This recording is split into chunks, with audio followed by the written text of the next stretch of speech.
Oke, bismillahirrahmanirrahim. Assalamualaikum warahmatullahi wabarakatuh. Teman-teman semua selamat datang, selamat bertemu Waalaikumsalam.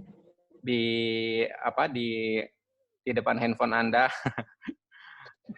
Oke, dan pada kesempatan ini saya bersyukur sekali kepada Allah Subhanahu wa taala karena kita semua masih dalam kondisi sehat ya, sehingga bisa bertemu di sini. Dan teman-teman semua, sometimes kesehatan itu kita nikmati, kita terasa nikmat, kadang-kadang kalau udah sakit gitu ya, sekedar kabar saja, salah satu member kita, mungkin Anda nggak kenal ya, karena emang bukan satu angkatan, dan dia juga jarang banget, tapi dia sangat berpengaruh dalam behind the scene. Dia itu sakit kena COVID gitu ya, kena COVID. Dia cerita, yang paling membahagiakan dia adalah saat bisa BAB. Kenapa? Karena saat BAB itu, ya BAB kan kebutuhan kita ya, kebutuhan kita, dan semua orang juga butuh BAB untuk mengeluarkan racun-racun dari sisa makanan dari perut. Tetapi kasus dia adalah, kalau seandainya dia BAB, dia tuh ngeden gitu loh. Nah itu tuh, sementara paru-parunya tuh nggak kuat, kayak gitu, paru-parunya tuh nggak kuat. Sehingga kalau misalkan, apa ya, jadi serba salah gitu loh. Jadi bisa bisa ngeden itu luar biasa gitu loh. Dia cerita di Facebook-nya. Akhirnya saya pikir, wah luar biasa nih ya, kita ngeden tiap hari nggak ada masalah gitu kan. Tapi itu dia, seringkali sesuatu tuh berharga kalau udah nggak ada sampai kita diingatkan waktu bernama penyesalan. Maka teman-teman semua dalam forum, dalam kesempatan ini saya mengingatkan teman-teman semua, terutama saya pribadi, untuk bersyukur. Bersyukur apa? Banyak hal lah ya. Kita semua bisa saling melihat gitu ya. Artinya mata kita tetap sempurna, Anda juga masih bisa mendengar suara saya, artinya telinga kita juga masih sempurna. Dan Anda mungkin ada yang merasakan dingin, hangat, panas, sesuai dengan suhu masing-masing, artinya badan kita normal ya, bisa merasakan suhu. Oke, teman-teman semua, dan sebelum kita mulai, kita lafazkan basmalah dulu, bismillahirrahmanirrahim, atau berdoa sesuai agama masing-masing, dipersilahkan. Bismillahirrahmanirrahim. Allah ya.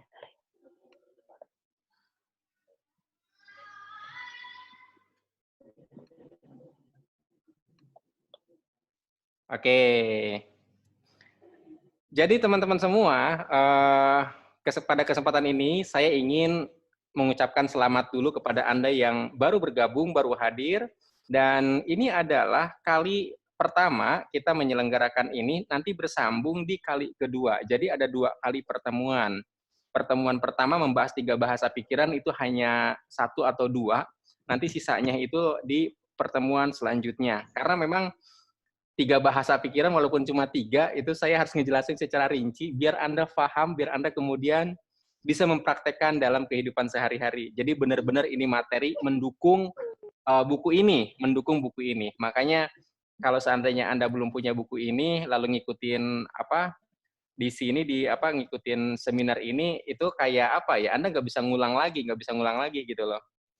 Nggak bisa, ya kalau udah lupa ya lupa gitu kan. Tapi kalau seandainya Anda punya bukunya, Anda tahu, oh Pak Sofyan tuh dulu cerita ini tuh dari sini ternyata ya, gitu kan. Oke, bentar ya. Saya perbaiki dulu tampilan layar. Sip. Nah, teman-teman semua, bicara tentang 3 bahasa pikiran. By the way, sebelumnya saya minta komentar dulu, apakah Anda semua mendengar suara saya? Suara saya jelas ya? Ya. Lupa Ya. soalnya ini baru diturunin. Dari tadi di kepala mulu. Sekarang suaranya jelas ya. Astagfirullah. Jadi malu. Oke. Jelas ya, sip. Jadi teman-teman semua, saya itu belajar dari bagaimana pikiran mewujudkan imajinasi negatifnya. Sekarang kita jujur-jujuran deh. Anda pernah nggak berimajinasi positif yang baik-baik, atau bahkan berdoa minta yang baik-baik dan kemudian tidak terwujud, sementara prasangka-prasangka negatif Anda kok gampang banget terwujud? Pernah nggak ngalamin kayak gitu? Pernah ya? Nah, Pernah. oke, sip. Nah, berarti kita sejenis ya, kita sejenis. Jadi saya pun begitu gitu loh. Kenapa kok dulu hidup saya belangsak? Itu ternyata dari doa-doa saya, dari ucapan-ucapan saya, dari pikiran-pikiran saya sendiri. Tapi saya kan udah sering ngebayangin punya rumah, punya mobil yang bagus-bagus, tapi kok belum kejadian juga gitu kan. Ternyata ada apa ya? Saya tuh mempelajari kesalahan sendiri, lalu mempelajari juga dari kesalahan-kesalahan orang. Ternyata ada pola. Jadi ada pola teman-teman semua. Nah, pola ini saya rumuskan dalam 3 bahasa pikiran. Sebenarnya masih ada bahasa pikiran yang lain, tetapi di sini saya ingin menyampaikannya cuma 3 saja gitu kan. 3 saja. Nah, bahasa pikiran pertama apa? Gini teman-teman semua. Pernah nggak kita mengatakan begini, oh jangan-jangan, nah, semua kalimat yang diawali jangan-jangan, pernah nggak ngucapin kata itu? Pernah. Pernah ya. Dan pertanyaan kedua, kejadian nggak sih si jangan-jangan itu? Gitu. Kejadian. Kejadian, contohnya apa kejadiannya? Jangan-jangan mama saya marah deh. Nah, Dimarahin beneran. jangan-jangan saya dimarahin. Bener dimarahin. Jangan-jangan kalau saya pulang nanti saya dimarahin, apalah gitu ya, Bu Suyati. Ya jangan-jangannya jadinya kejadian gitu kan. Jangan. Karena ketika Anda mengatakan kata jangan-jangan, setelahnya, contoh jangan-jangan dompet saya hilang, Anda ngebayangin dompet itu hilang dengan seluruh Ya, kerepotannya kalau dompet itu hilang. Oke? Nah, di sini teman-teman semua, saya sekali lagi belajar bagaimana kemudian, Anda pernah nggak ngelihat tukang rujak? Pernah ngelihat tukang rujak? Pernah. Oke, pertanyaan saya, kalau Anda ngelihat tukang rujak, mohon maaf banget, itu netes nggak sih? Netes nggak? Kadang-kadang itu suka, kalau saya ketika saya ngeliat tukang rujak itu kayak di mulut tuh kayak ngerasa itu, mohon maaf, air liur tuh lebih semakin banyak gitu. Bahasa Sundanya tuh apa sih? Murui. Murui. Kayak gitu. Nah, itu juga gitu tuh, artinya apa? Rujaknya belum dimakan, tetapi respon kita kayak seolah-olah udah makan. Nah, atau Anda perhatikan deh si lemon ini, jeruk lemon ini. Coba Anda gigit sedikit aja. Coba gigit dikit aja. Kebayang deh. Kebayang nggak kalau digigit sedikit? Rasanya gimana? Oke. Pertanyaan saya sebenarnya adalah, apakah Anda merasa bahwa air liur Anda lebih banyak terproduksi atau keluar? Pada saat Anda merasakan asam dalam imajinasi Anda, kemudian imajinasi memberikan perintah kepada mulut untuk menyiapkan diri mau ada yang asam, atau bahkan untuk benar-benar merasakan asam, maka air liur akan memproduksi dengan sendirinya sebagai cara untuk menetralisir rasa asam itu. Jadi kalau seandainya Anda ngebayangin yang asam-asam, otomatis si mulut akan keluar air liur, itu caranya untuk menetralisir rasa asam. Jadi sekali lagi, ini adalah efek imajinasi. Sekali lagi, efek imajinasi. Nah, contoh imajinasi yang lain adalah ketika seorang anak ketakutan, membayangkan apa? Membayangkan kecoa, katakanlah. Efek takutnya itu detak jantungnya, kemudian ada istilah bulu kuduk berdiri, gitu loh. Padahal sangat mungkin yang ditakutkan tuh belum ada. Kalau anak kecil kan itu ada kecoa-kecoa gitu kan, dia ngejerit gitu loh, seolah-olah itu ada, katakanlah. Reaksi fisik itu menjadi benar ketika imajinasinya membayangkan apa yang ditakutkan itu. Oke? Atau ketika seseorang nonton film. Siapa yang pernah nonton film The Ring? Kalau Anda pernah nonton, berarti seusia. Atau nggak jauh-jauh lah. The Ring, jangan-jangan saya doang lagi yang suka film. Ini pakai kopiah, pakai baju koko, suka film ternyata.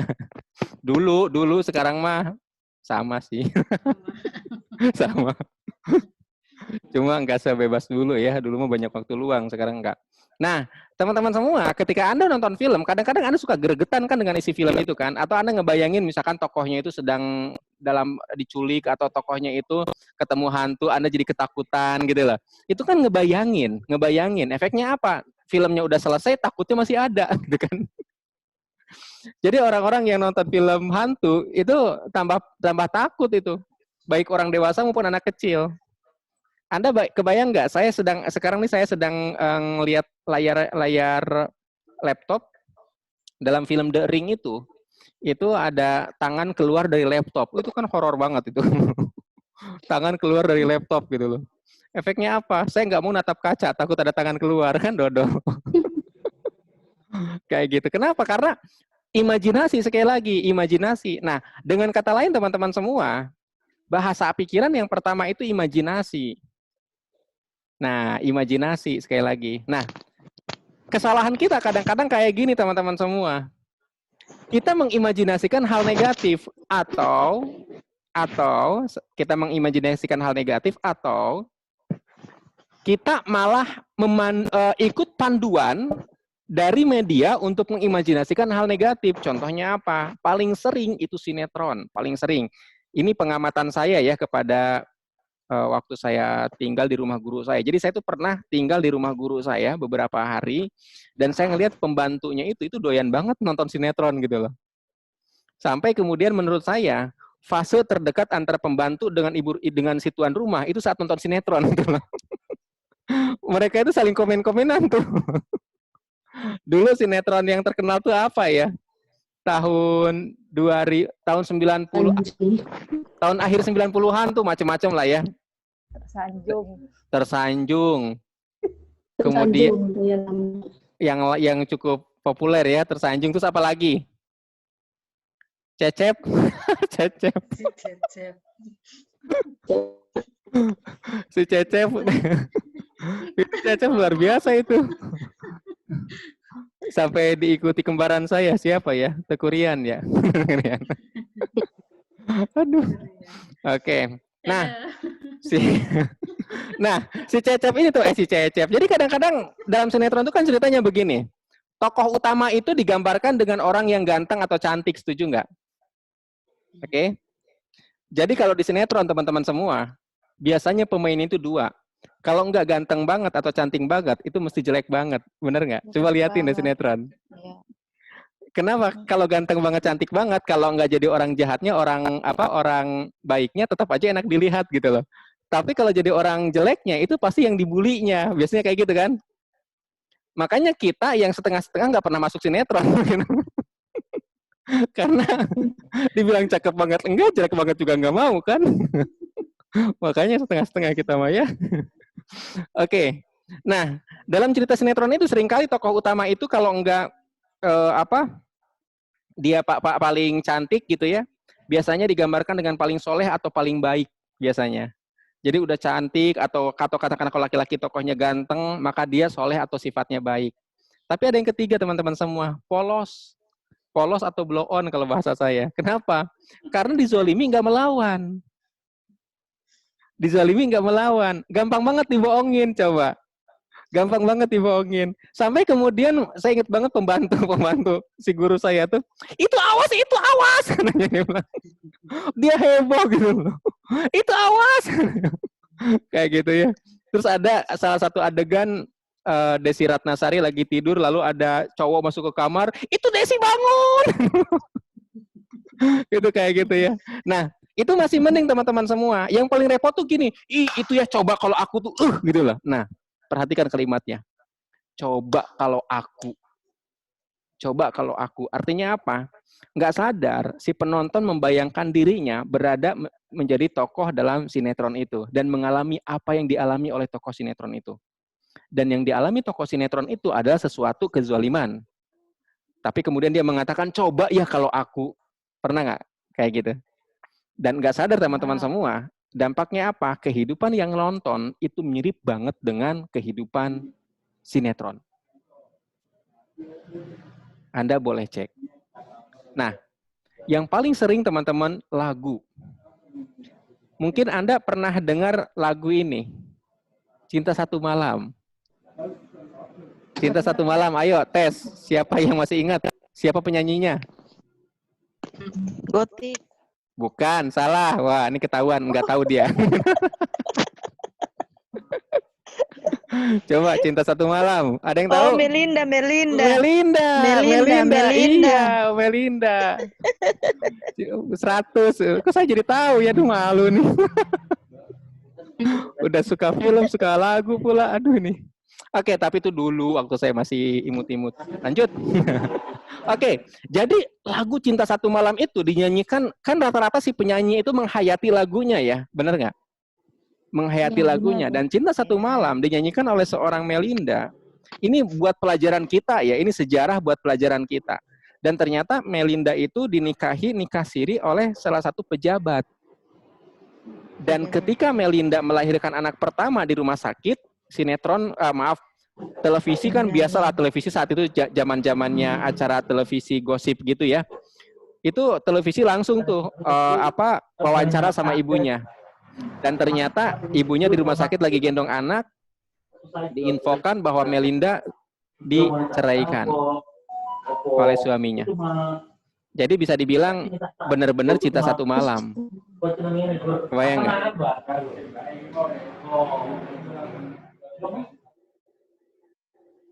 Jadi benar-benar cinta satu malam, walaupun nggak satu malam persis gitu ya. Tapi poinnya apa? Setiap penyanyi itu mereka mengalami apa yang mereka nyanyikan. Nia dan Niati. Lagunya sedih-sedih, benar nggak? Dan sekarang, mohon maaf, saya nggak tahu sengaja apa nggak sengaja ya. Jadi saya tuh nonton YouTube. Ternyata Nia dan Niati kan sekarang udah, ya dulu kan masih muda ya. Saya tuh ketika ngeliat Nia dan Niati ternyata mohon maaf sekali dia janda gitu kan. Oke, dan dia cerita bahwa dia bersedih karena anaknya tanda kutip bermasalah dengan mantan suaminya alias dengan bapaknya sendiri. Dia bilang ya saya ngerasa sedih. Artinya apa? Bahwa ya sebenarnya kesedihan itu memang dari dulu udah diucapkan berulang-ulang. Kalau Anda perhatikan kan Nia dan Niati itu pulangkan saja, ingat nggak? Kayak gitu ya lagu-lagunya tuh. Nah, berulang-ulang diucapkan dan setiap penyanyi itu harus menghayati isi lagunya, akhirnya apa? Mereka mengalami. Oke, kenapa? Karena mengimajinasikan teman-teman semua, mengimajinasikan penghayatan itu mengimajinasikan, seolah-olah mengalami itu. Kebayang nggak? Artinya teman-teman semua ini pernah kejadian juga. Ada teman saya, dulu saya tuh bisnis Tiansi dulu itu, saya punya downline. Downline saya itu anak SMA. Saya kuliah, downline saya anak SMA. Anak SMA ini cerita ke saya setelah dia lulus ya. Pak Sofyan, apakah saya perlu membuang nomor handphone ini? Kenapa? Saya bilang. Dia bilang, karena omnya teman itu ngontak saya mulu katanya. Ngontak saya terus, ngajak ketemuan. Sementara si om ini udah punya istri. Istrinya ini ya ini bibinya teman saya gitu kan. Jadi dia om kan. Lagi hamil besar katanya. Tapi ini ngajak ketemuan. Ini kan udah mulai nggak bener kan? Nah, dia cerita lagi. Jadi ketika pernikahan si om temannya ini, dia diundang oleh temannya untuk menghadiri pernikahan bibinya, yaitu ya si om ini ketemuan ya. Pada saat salaman itu, si omnya cerita sebagai mempelai pria, dia ngomong gini, kenapa kita ketemu sekarang? Coba kalau ketemu dulu, ini kan udah bukan buaya lagi nih, biawak, biawak, komodo ini mah, komodo. Jadi, aduh nggak sopan banget kan ngomong gitu di pelaminan ke tamu perempuan kan. Nah, akhirnya karena sering dikontak mulu gitu kan, dia nanya, ini apakah perlu saya buang nomor ini gitu. Akhirnya saya ingat dengan lagu saat itu teman-teman semua. Lagu saat itu tuh yang lagi populer tuh ini, Merpati Putih. Judulnya itu Tak Selamanya Titik-Titik Itu Indah. Anda pernah tahu nggak lagu itu? Pernah tahu nggak? Kalau enggak, saya mau ngasih tahu. Hafal, Bapak. Hafal? Kalau hafal justru ini mencurigakan nih kalau hafal nih. Saya buka ya.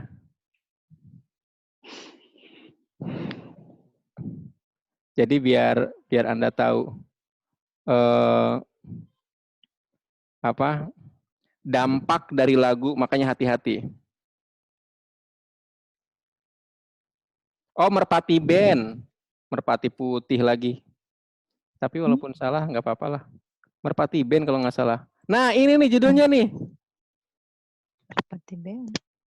Merpati. Ini nih. Kelihatan ya? Apa ya? Kelihatan kan judulnya kan? Tak selamanya selingkuh itu indah. Nah, itu. Apa? Itu lagu itu. Akibat teman saya yang selalu menyanyikan lagu ini. Karena emang nadanya sih enak nadanya. Nadanya enak. Masa saya putar?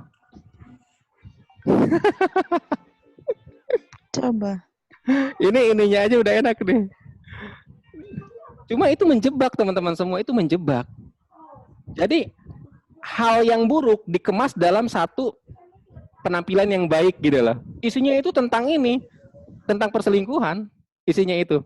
Nah, teman saya itu suka banget sama lagu itu dan dia sering mendendangkan, menghayati gitu loh.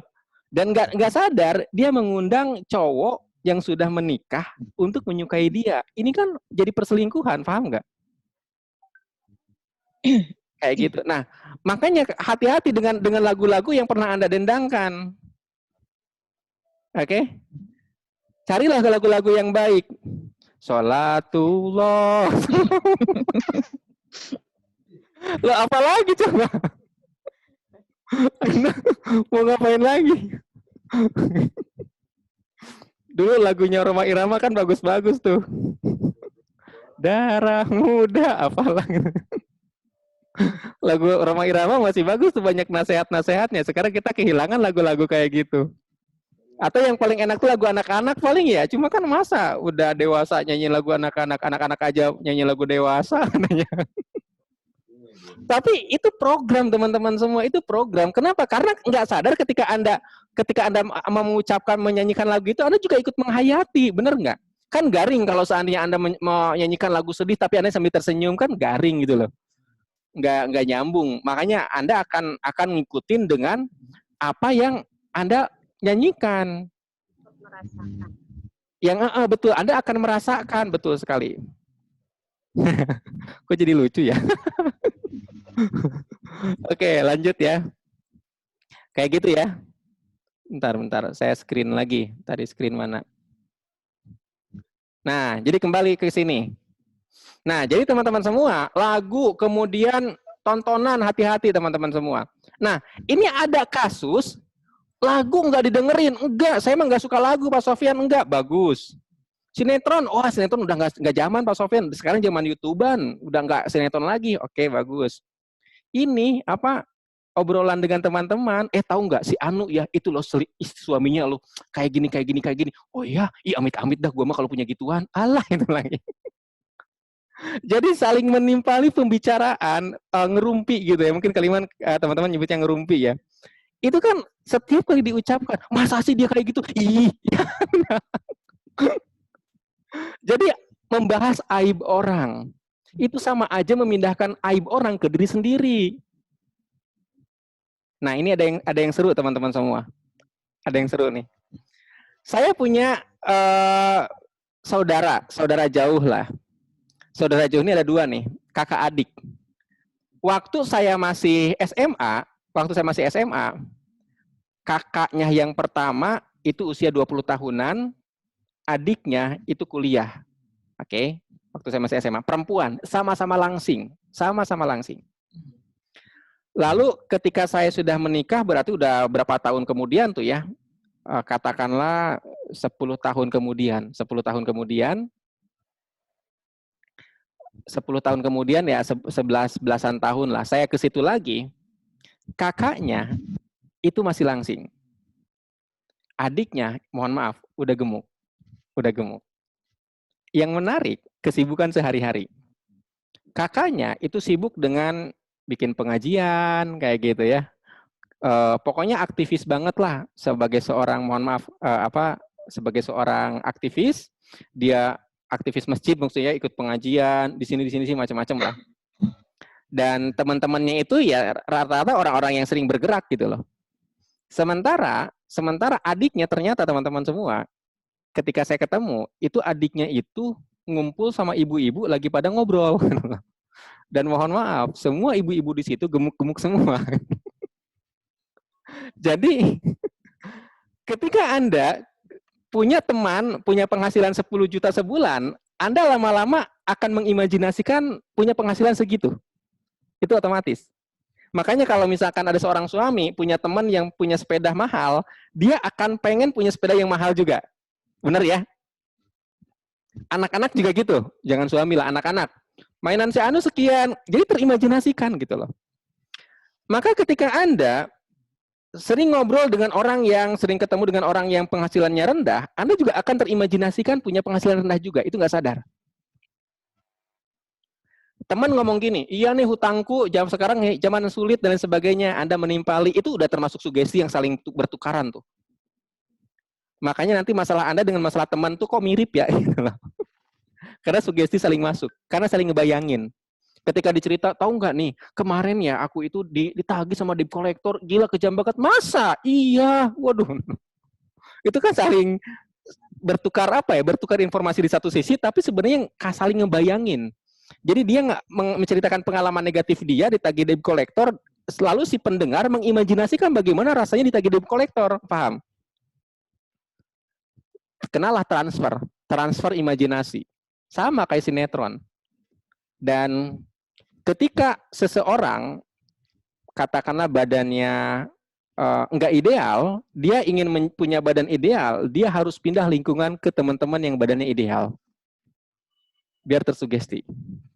Kenapa? Sepanjang dia berkumpul dengan orang-orang yang badannya tidak ideal lagi, itu semuanya pada memaklumi. Iya, kita juga kayak gini, yang kan namanya juga berat badannya tinggi, jadi begini, oh iya ya, gitu kan. Jadinya saling mengimajinasikan. Makanya teman-teman semua kalau dalam Islam itu hati-hati dengan teman pergaulan, benar ya? Jadi kita adalah apa teman-teman kita, jadi mirip-mirip lah, karena saling mengimajinasikan, saling bertukar imajinasi tanpa disadari, saling bertukar keyakinan. Oke, jadi sekali lagi, bahasa pikiran adalah imajinasi. Oke ya, imajinasi.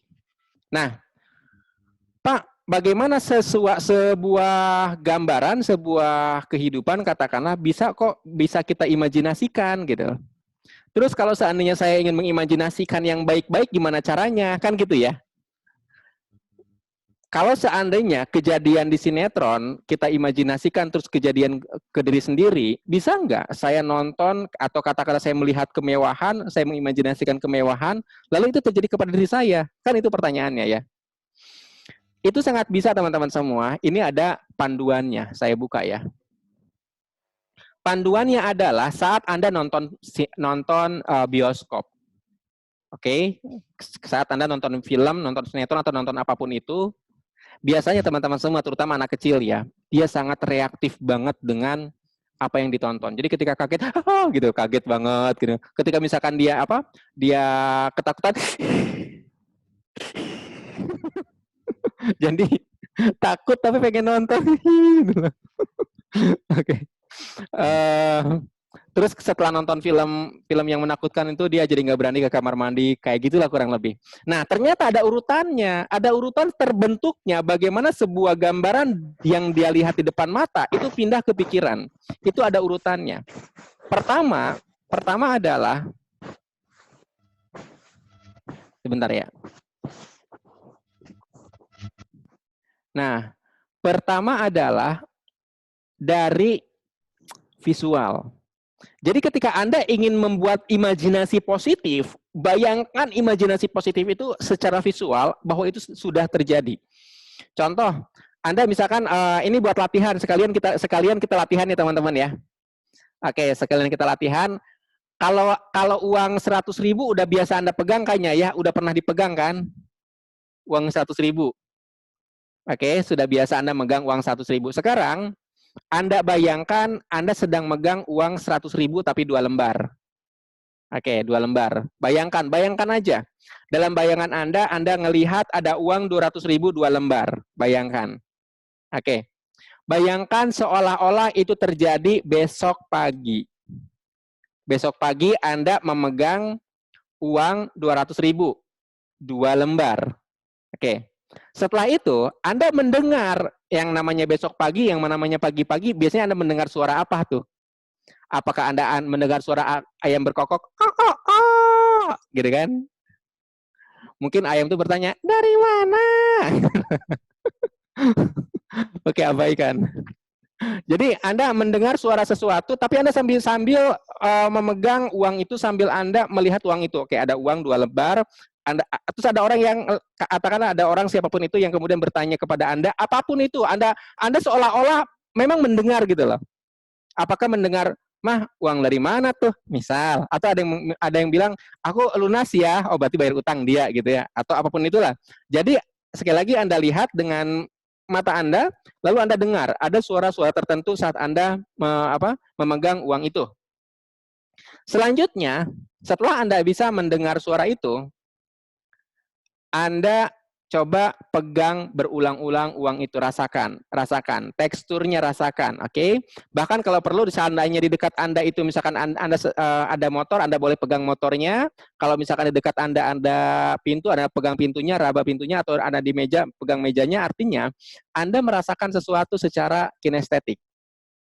Oke? Dengan sentuhan. Anda merasakan sesuatu dengan kinestetik. Jadi yang Anda rasakan adalah visual, penglihatan, auditori, pendengaran, kemudian kinestetik juga Anda bisa merasakannya. Oke? Lalu sambil Anda meraba, kemudian melihat dan mendengar itu, Anda ucapkan dalam hati, sambil merasakan senang. Alhamdulillah ya Allah, dapat uang kok gampang banget ya, gitu loh. Oke? Anda ucapkan dalam hati, Alhamdulillah ya Allah, dapat uang kok gampang banget. Oke, jadi itu namanya internal dialog. Metode urutan itu sebenarnya juga terjadi ketika Anda nonton. Ketika Anda nonton kadang-kadang suka ngomongin, ih kok itu jahat banget ya, coba kalau aku kayak gitu. Nah, itu internal dialog tuh. Internal dialog, nggak sadar. Nah, makanya kita ubah dari imajinasi negatif tadi, dari gambaran-gambaran negatif, kita akan menyusun menjadi gambaran positif. Urutannya seperti itu. Pak, bagaimana kalau seandainya besok nggak kejadian? Itu wajar, mengingat Anda baru pertama kali membuat imajinasi positif tersusun seperti itu. Yang namanya baru pertama kali, apakah mesti langsung terjadi? Apakah mesti langsung sempurna? Kan belum tentu, paham ya? Tapi kalau Anda ulangi berulang-ulang, sangat mungkin Anda terlatih lama-lama justru pola itu yang kemudian sering terjadi. Jadi gampang sekali. Cara sederhana adalah biasanya saya pakai teman-teman semua. Dulu waktu saya kuliah di Jatinangor, itu ada mall namanya Jatos, Jatinangor Town Square. Nah, kalau seandainya parkir motor di belakang mall, itu memang di belakang mall itu luas sekali, mau dimanapun terserah. Tapi ada parkiran motor itu di depan mall. Nah, saya tuh pengen banget kalau parkiran motor itu di depan mall. Kenapa? Karena tinggal keluar gampang ketemu jalan. Jadi nggak perlu muter-muter ke belakang mall. Nah, jadi saya tuh suka ngebayangin motor masuk, motor itu belok ke kiri, lalu akan ngambil karcis, masuk, gitu loh. Nanti dibelokkan, oke saya nemu di sini. Itu dibayangin dulu. Dan selalu terjadi. Termasuk juga ketika bawa mobil ke mall basement, kadang-kadang suka, apalagi misalkan malam minggu ya, itu suka kita kesulitan gitu kan. Nah itu bayangkan dulu. Jadi entah kenapa ada saja yang keluar. Jadi seolah-olah nantinya itu ya kita akan diarahkan ke di mana yang slot yang kosong. Kayak gitu. Nah, repot ya teman-teman semua. Ketika Anda secara tidak sadar, itu ngebayangin hal-hal negatif, itu terjadi juga gitu loh. Nah, makanya teman-teman semua, cara menghilangkan yang negatifnya itu Anda lakukan terapi ya. Terapi. Oke, kenapa mesti terapi? Karena begini.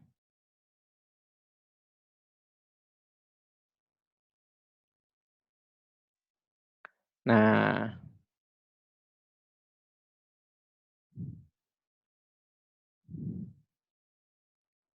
oke, jadi gini teman-teman semua. Kenapa kita mesti terapi? Sebenarnya imajinasi kita ya, imajinasikan adanya dalam ranah pikiran. Setuju ya? Imajinasi itu ada dalam ranah pikiran. Tetapi kemudian pikiran kita itu bukan dikendalikan ya, emang dikendalikan sih, di-drive, dipengaruhi oleh perasaan. Ini dominan banget. Makanya perasaan-perasaan inilah yang kemudian menimbulkan keyakinan atau program pikiran. Contoh, paling sederhana, saya tuh suka nanya begini, contoh ya, Anda boleh jawab secara cepat. Saya marah. Oke. Anda boleh jawab di dalam kolom chatting. Silakan Anda jawab di dalam kolom chatting. Saya marah bila apa?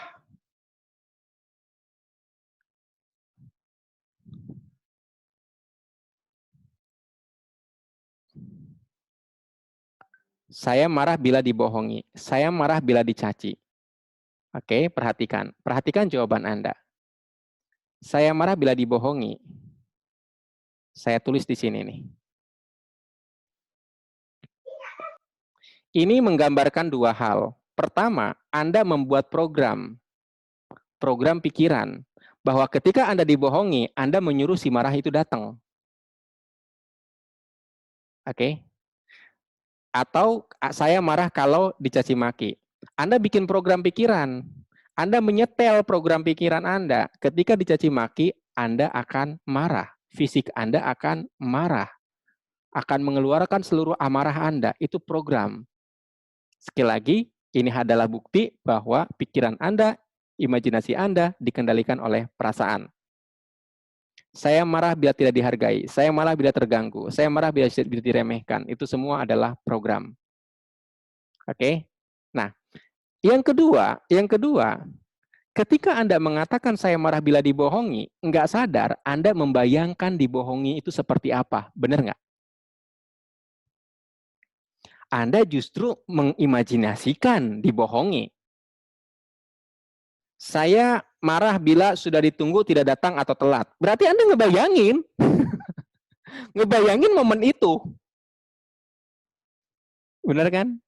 Makanya entah kenapa Anda ketemu dengan orang-orang yang sudah ditunggu telat datang. Berulang kayak gitu. Atau saya marah bila tidak dihargai. Entah kenapa Anda ngebayangin diri Anda tidak dihargai dan Anda akan mengalami situasi di mana Anda tidak dihargai lagi. Itu adalah program. Itu baru saya marah bila. Sekarang bagaimana kalau saya sedih bila, saya takut bila, saya menyesal bila, dan entah kenapa Anda pasti punya program-program itu. Itu semua adalah program negatif. Dengan kata lain, nggak sadar Anda justru mengimajinasikan hal-hal negatif. Maka ini selaras dengan kehidupan kita. Lucunya, hal yang berbeda kalau saya tanya. Saya merasa kaya bila. Jawab di kolom komentar. Saya merasa kaya bila. Oke, jawabannya apa?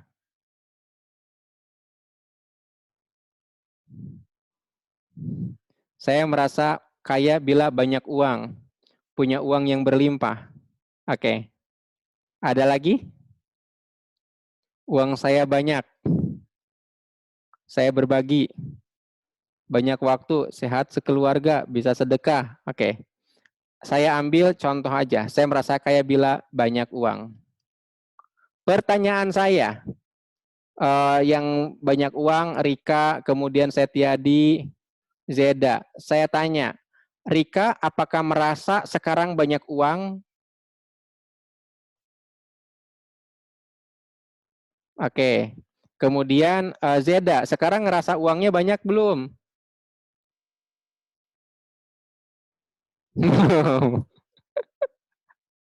Nggak apa-apa, sebenarnya ini gambaran banyak orang juga begini sebenarnya. Bukan hanya seorang Zeda doang, dulu juga saya begini. Saya merasa kaya bila banyak uang. Bila tidak, belum banyak uang, saya merasa, benar nggak kalimat ini? Iya kan?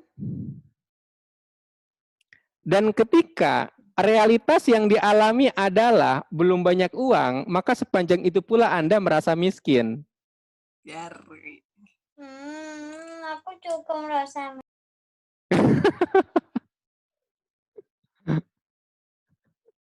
Iya kan? Ini nggak sadar loh. Anda memprogram diri untuk miskin. Kenapa? Karena imajinasi Anda belum ngerasa banyak uang. Oke? Jadi saya, nah yang sama-sama repot itu begini nih. Coba Anda jawab dengan cepat.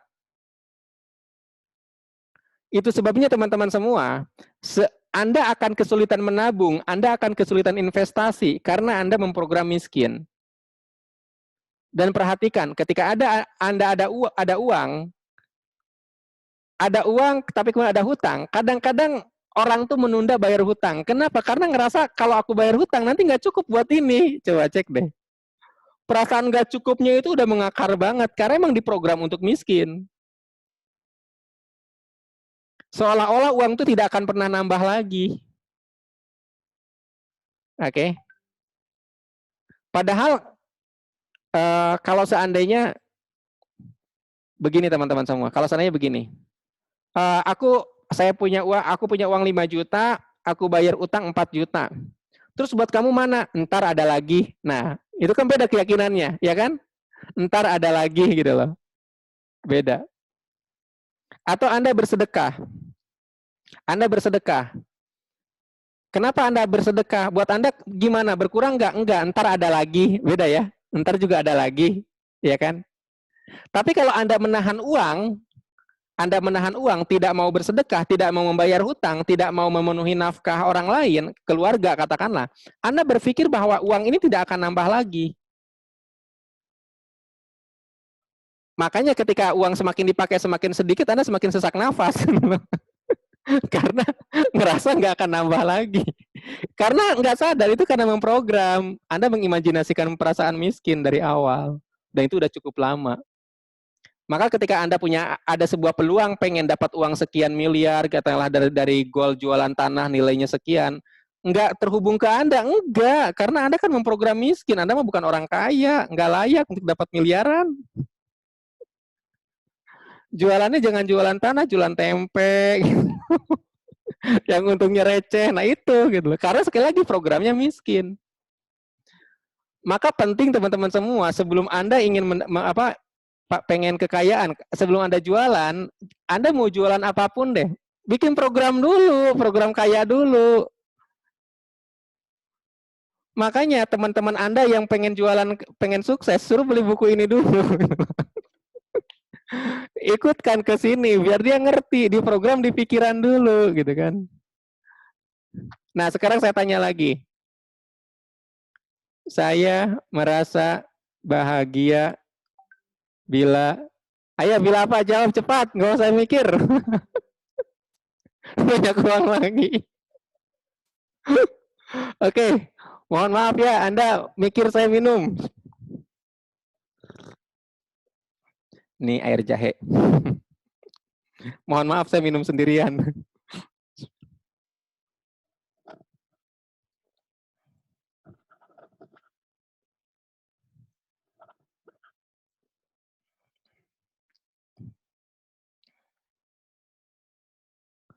Ini orang-orang yang udah tercerahkan nih. Saya merasa bahagia bila Oke, saya lanjutin ya. Bisa traveling kemana-mana. Mia, sudahkah Mia traveling kemana-mana?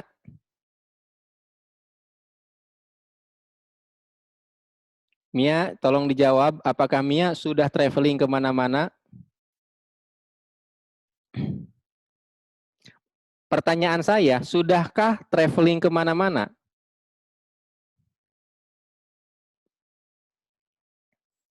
Oke, kalau sudah berarti bahagia. Tapi pertanyaan saya, dengan kalimat bisa traveling kemana-mana, apakah ini sudah tercapai? Apakah ini sudah tercapai?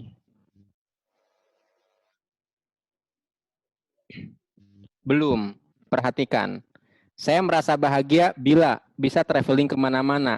Karena saya belum traveling kemana-mana, saya memutuskan belum bahagia. Paham? Saya ulangi, program tak sadarnya. Karena saya belum bisa traveling kemana, maka saya Merasa sedih. Kebalikan bahagia sedih bukan? Sedih ya, kebalikan bahagia kan? Jadi seluruh kejadian yang akan membuat seseorang sedih, datanglah. Datang. Jadi Anda nggak perlu jadi dukun, nggak perlu untuk ngundang hantu. Semua hantu-hantu kesedihan tuh pada datang karena Anda memprogram. Punya suami bikin sedih, punya anak bikin sedih, punya orang tua bikin sedih, punya kakak bikin sedih, punya orang tua bikin sedih, punya teman kok bikin saya sedih. Kenapa sedih? Dia sukses saya enggak. Iya, karena diprogram sedih.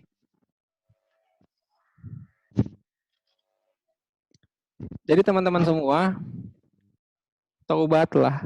Taubat. Oke, setuju ya kita taubat ya.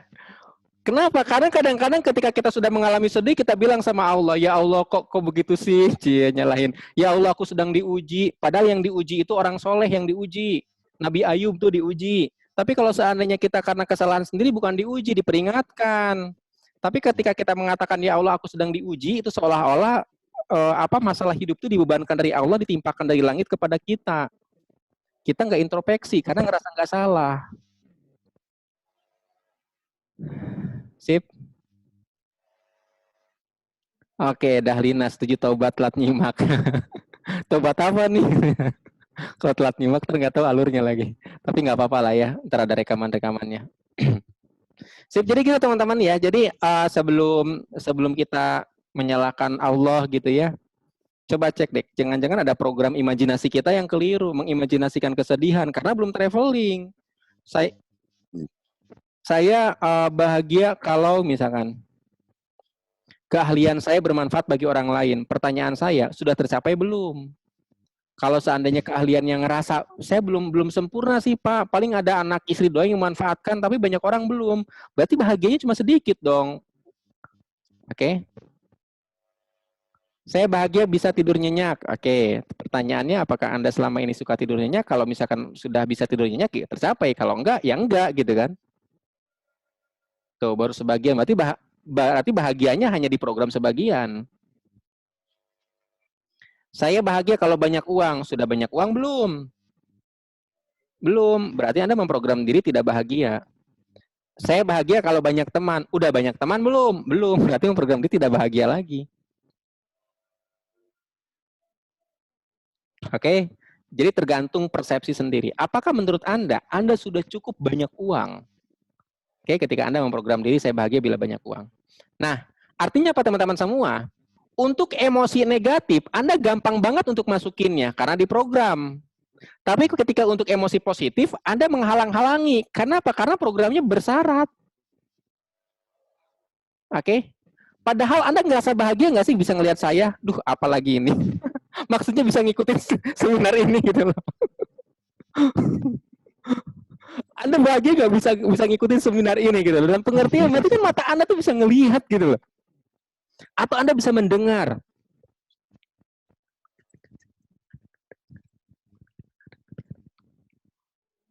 Anda dengar nggak saya ngomong barusan? Dengar apa? Saya kan nggak ngomong apa-apa, nggak bersuara. Yang hitam tadi. Maksud saya tuh, bagaimana kalau seandainya saya tetap, tadi itu saya ngomong tapi suara Anda nggak bisa dengar, kan ngeri loh dicabut sama Allah, bener nggak?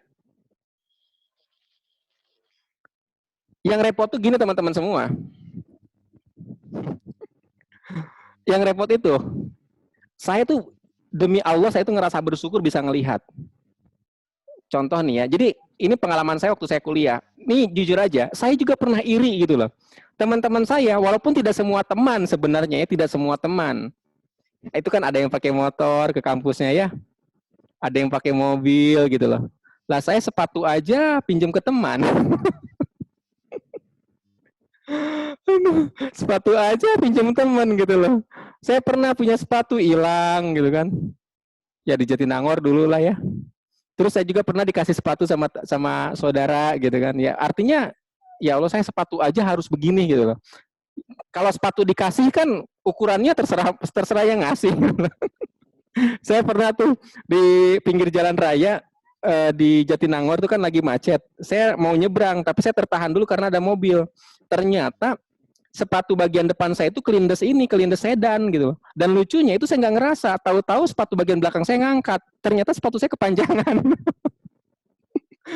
Jadi kesadaran saya bahwa sepatu panjang itu karena sepatunya kepanjangan, jadi saya nggak ngerasa gitu. Nah, kembali ke itu, jadi saya pun pernah iri teman-teman semua. Tetapi kemudian saya ngerasa bersyukur bahwa saya masih bisa jalan kaki. Dan sekarang teman-teman semua, saya ngerasa bersyukur saya bisa ngebedain jarak loh. Jarak jauh dan jarak dekat. Itu menurut saya itu karunia yang paling besar yang Allah berikan kepada saya. Kebayang kalau seandainya saya nyebrang ternyata jebret gitu. Aduh, saya kira masih jauh gitu. Kebayang nggak? Anda nyebrang nggak taunya ketabrak. Dan Anda mengatakan saya kira masih jauh. Itu ngeri loh. Untung Anda bisa membedakan jarak jauh dan jarak dekat. Lebih mengerikan lagi kalau ngelihat orang itu kok kayak istri sendiri. Ngeri banget. Astagfirullah. Untung kita bisa ngebedain rupa gitu loh. Mana istri sendiri, mana istri orang. Bisa membedakan wajah gitu loh. Kenapa? Karena saya pribadi kalau ngelihat segerombolan domba itu nggak bisa ngebedain. Kayaknya sama-sama domba gitu loh. Tapi kan si domba itu pada tahu mana pasangannya. Artinya kalau seandainya karunia ini dicabut, kejelian kita ngelihat perbedaan warna, perbedaan bentuk, ke hal-hal kecil, kalau itu dicabut itu mengerikan. Dengan kata lain, sebenarnya banyak alasan untuk bahagia. Setuju nggak? Oke. Silahkan tuh mau menidurkan kakek si kakeknya. Nah, sekarang bagaimana kita tadi itu ya? Tadi tuh pertanyaannya bagaimana memprogramnya? Oke, nanti ya. Tetapi poinnya ini lebih kepada imajinasi dulu ya. Nah, ini teman-teman semua. Tadi adalah program-program saya bahagia bila yang mana itu nggak terjadi, maka Anda memprogram diri nggak bahagia. Maka teman-teman semua, tanda tangan ini adalah program pikiran Anda. Tanda tangan adalah gambaran emosi Anda. Anda berulang kali menyatakan, saya tuh orangnya begini loh. Karena tanda tangan adalah gambaran Anda. Sebentar, saya lupa kalau ini tuh belum di-share.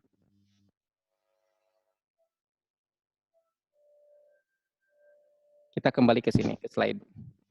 Nah, tadi ada program-program yang bisa kita kenali dengan cara dialog. Saya bahagia bila, oke. Itu program bisa kita kenali lewat dialog. Tapi ada program yang bisa kita kenali juga hanya dengan melihat tanda tangan. Kenapa tanda tangan bisa kita jadikan gambaran program seseorang? Karena tanda tangan adalah, Anda akan setuju, tanda tangan adalah gambaran diri Anda. Bagaimana Anda menyatakan diri Anda lewat sebuah tanda tangan? Oke, bagaimana Anda menyatakan diri Anda lewat sebuah tanda tangan? Lalu Anda nggak sadar nih. Saya kasih tahu ya, ini sedikit bocoran. Bukan sedikit sih, kayaknya banyak. Lama-lama jadi banyak nih yang saya bocorkan nih. Oke, bentar ya. Saya ambil whiteboard lagi. Kenapa tanda tangan bisa menjadi gambaran seseorang? Anda nggak sadar nih.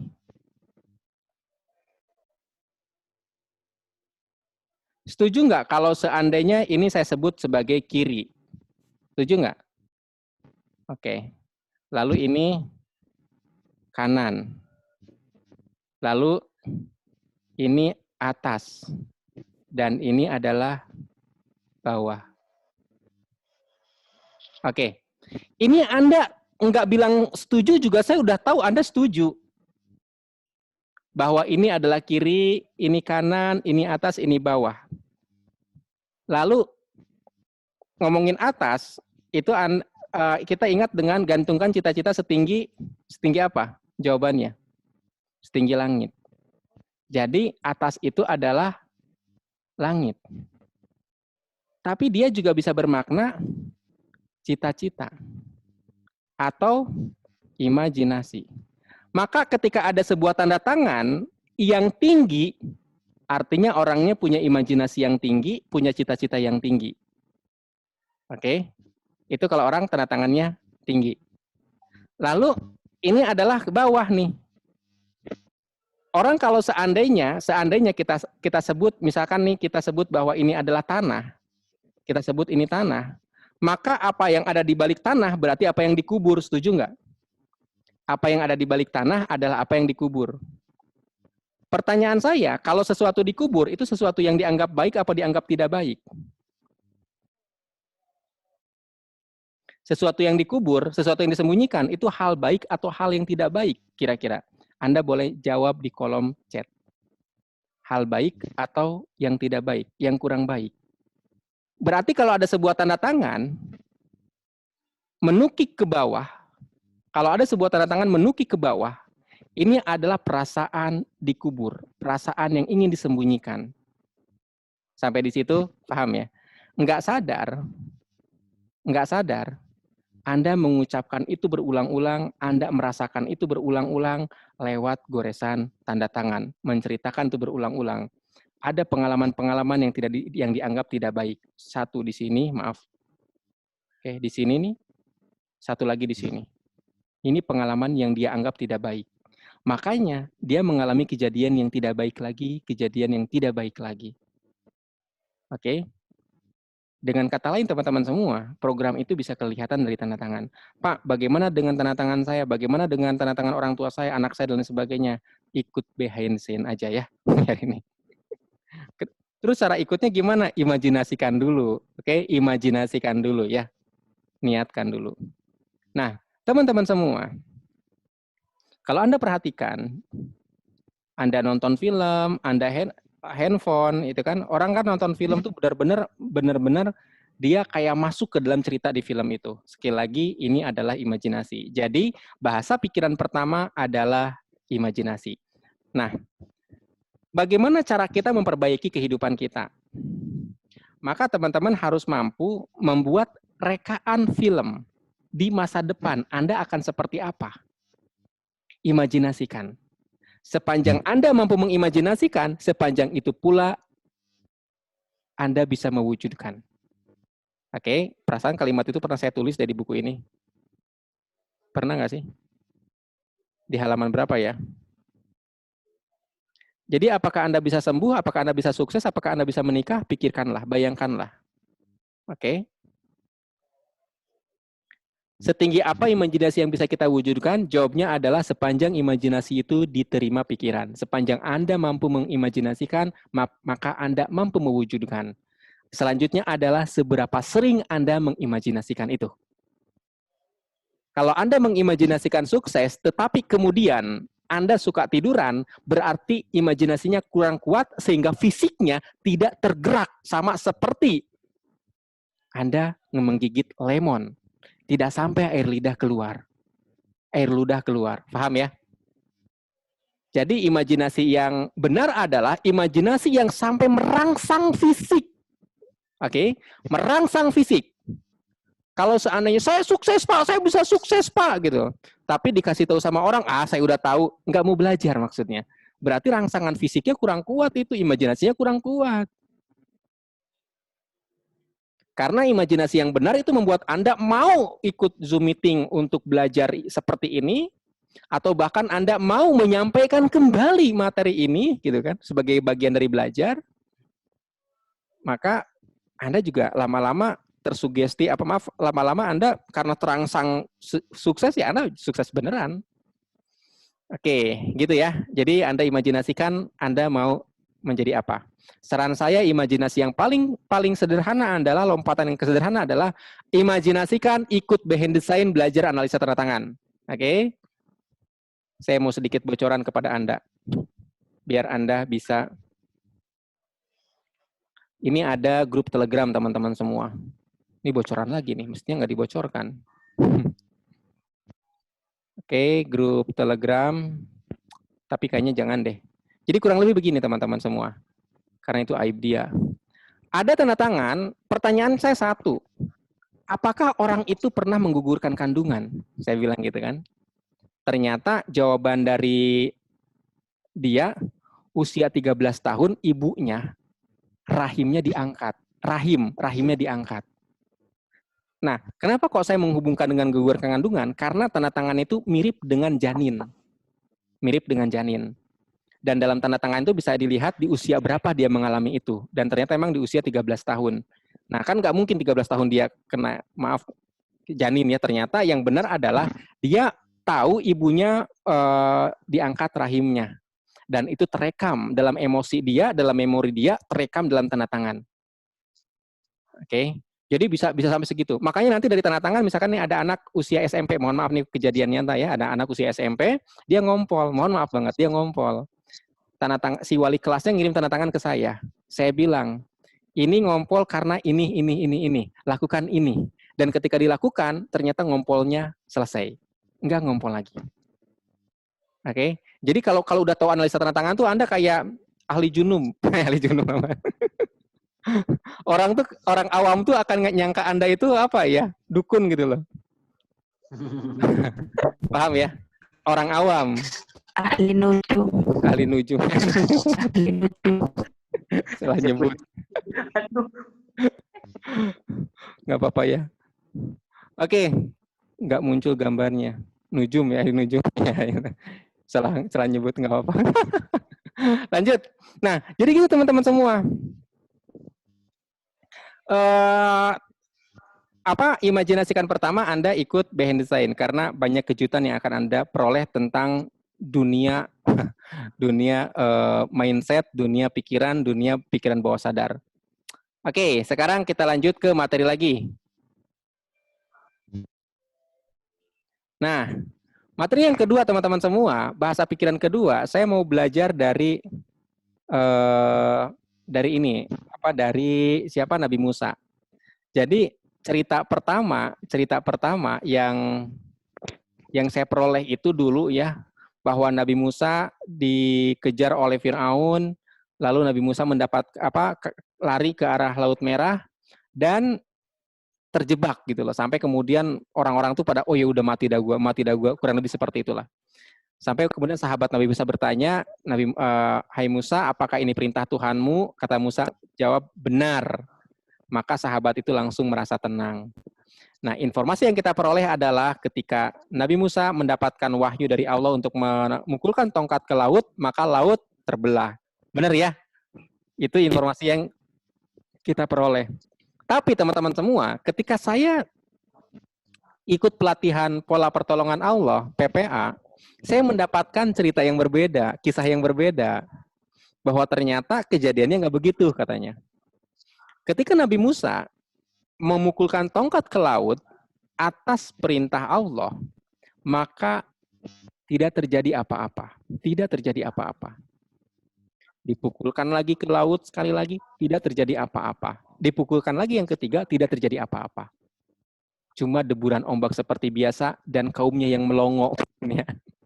Ini Musa ngapain sih mukulin ke tongkat ke laut? Karena kan orang nggak tahu kalau Nabi Musa dapat firman Allah. Orang-orang di belakangnya ya nggak tahu. Nah, sampai malaikat Jibril datang. Hai Musa, baca doa ini. Nah, doanya apa? Saya lupa ya. Doanya kita searching aja di internet. Doanya itu adalah, kita cek, doa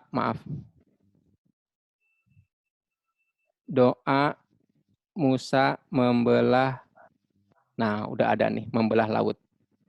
Oke. Doa Nabi Musa membelah laut. Kita cek. Mana nih?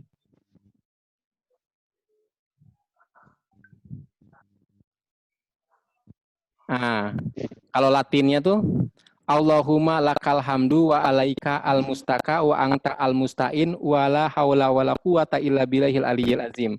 Artinya, ya Allah, segala puji hanya bagimu, hanya kepadamu lah kami mengadu, dan hanya kepadamu lah kami memohon pertolongan. Tiada daya untuk menghindari maksiat, dari tiada kekuatan untuk taat, kecuali dengan pertolongan Allah yang maha tinggi dan maha agung. Kurang lebih ini doanya ketika Nabi Musa dikasih tahu oleh Jibril, karena berkali-kali, 3 kali mukulkan tongkat ke lautan, tidak terbelah sama sekali. Malaikat Jibril datang mengajari doa ini, dan ketika dipukulkan barulah terbelah. Oke, Itu teman-teman semua doanya. Nah, saya kemudian mikir dalam hati saya saat saya dengerin ceritanya Pak si pembicara ya, saya bilang, ya elah, Allah kan masa sih Allah nggak tahu kesusahan Nabi Musa? Ya tolonginlah, gitu kan. Tolonginlah, nggak usah sampai berdoa segala, gitu kan. Itu pikiran nakal saya. Tapi kemudian terjawab bahwa Allah pengen mengajarkan yang namanya doa itu harus diucapkan. Maka ini juga sejalan dengan hadis Nabi, teman-teman semua, bagi yang Muslim, Nabi itu bersabda bahwa berdoalah sekalipun minta garam.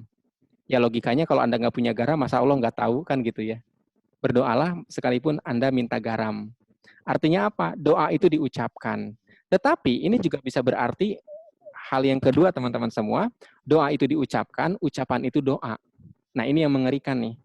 Doa itu diucapkan, ucapan itu doa. Oke, sekali lagi. Doa itu diucapkan, ucapan itu doa. Itu sebabnya kalau dalam akhlak Islam itu tidak boleh bercanda, sekedar bercanda. Ya udah kamu pulang aja deh ke rumah ibumu. Misalkan saya ngomong ke istri ya, itu nggak boleh walaupun niatnya bercanda. Kenapa? Jadi benar. Termasuk juga pernikahan. Kayaknya cakep nih, kita nikah yuk gitu loh. Itu misalkan ke orang gitu ya. Iyalah ke orang, masuk ke hewan. Ke orang. Itu nggak boleh gitu. Kalau walaupun niatnya bercanda itu nggak boleh. Artinya apa?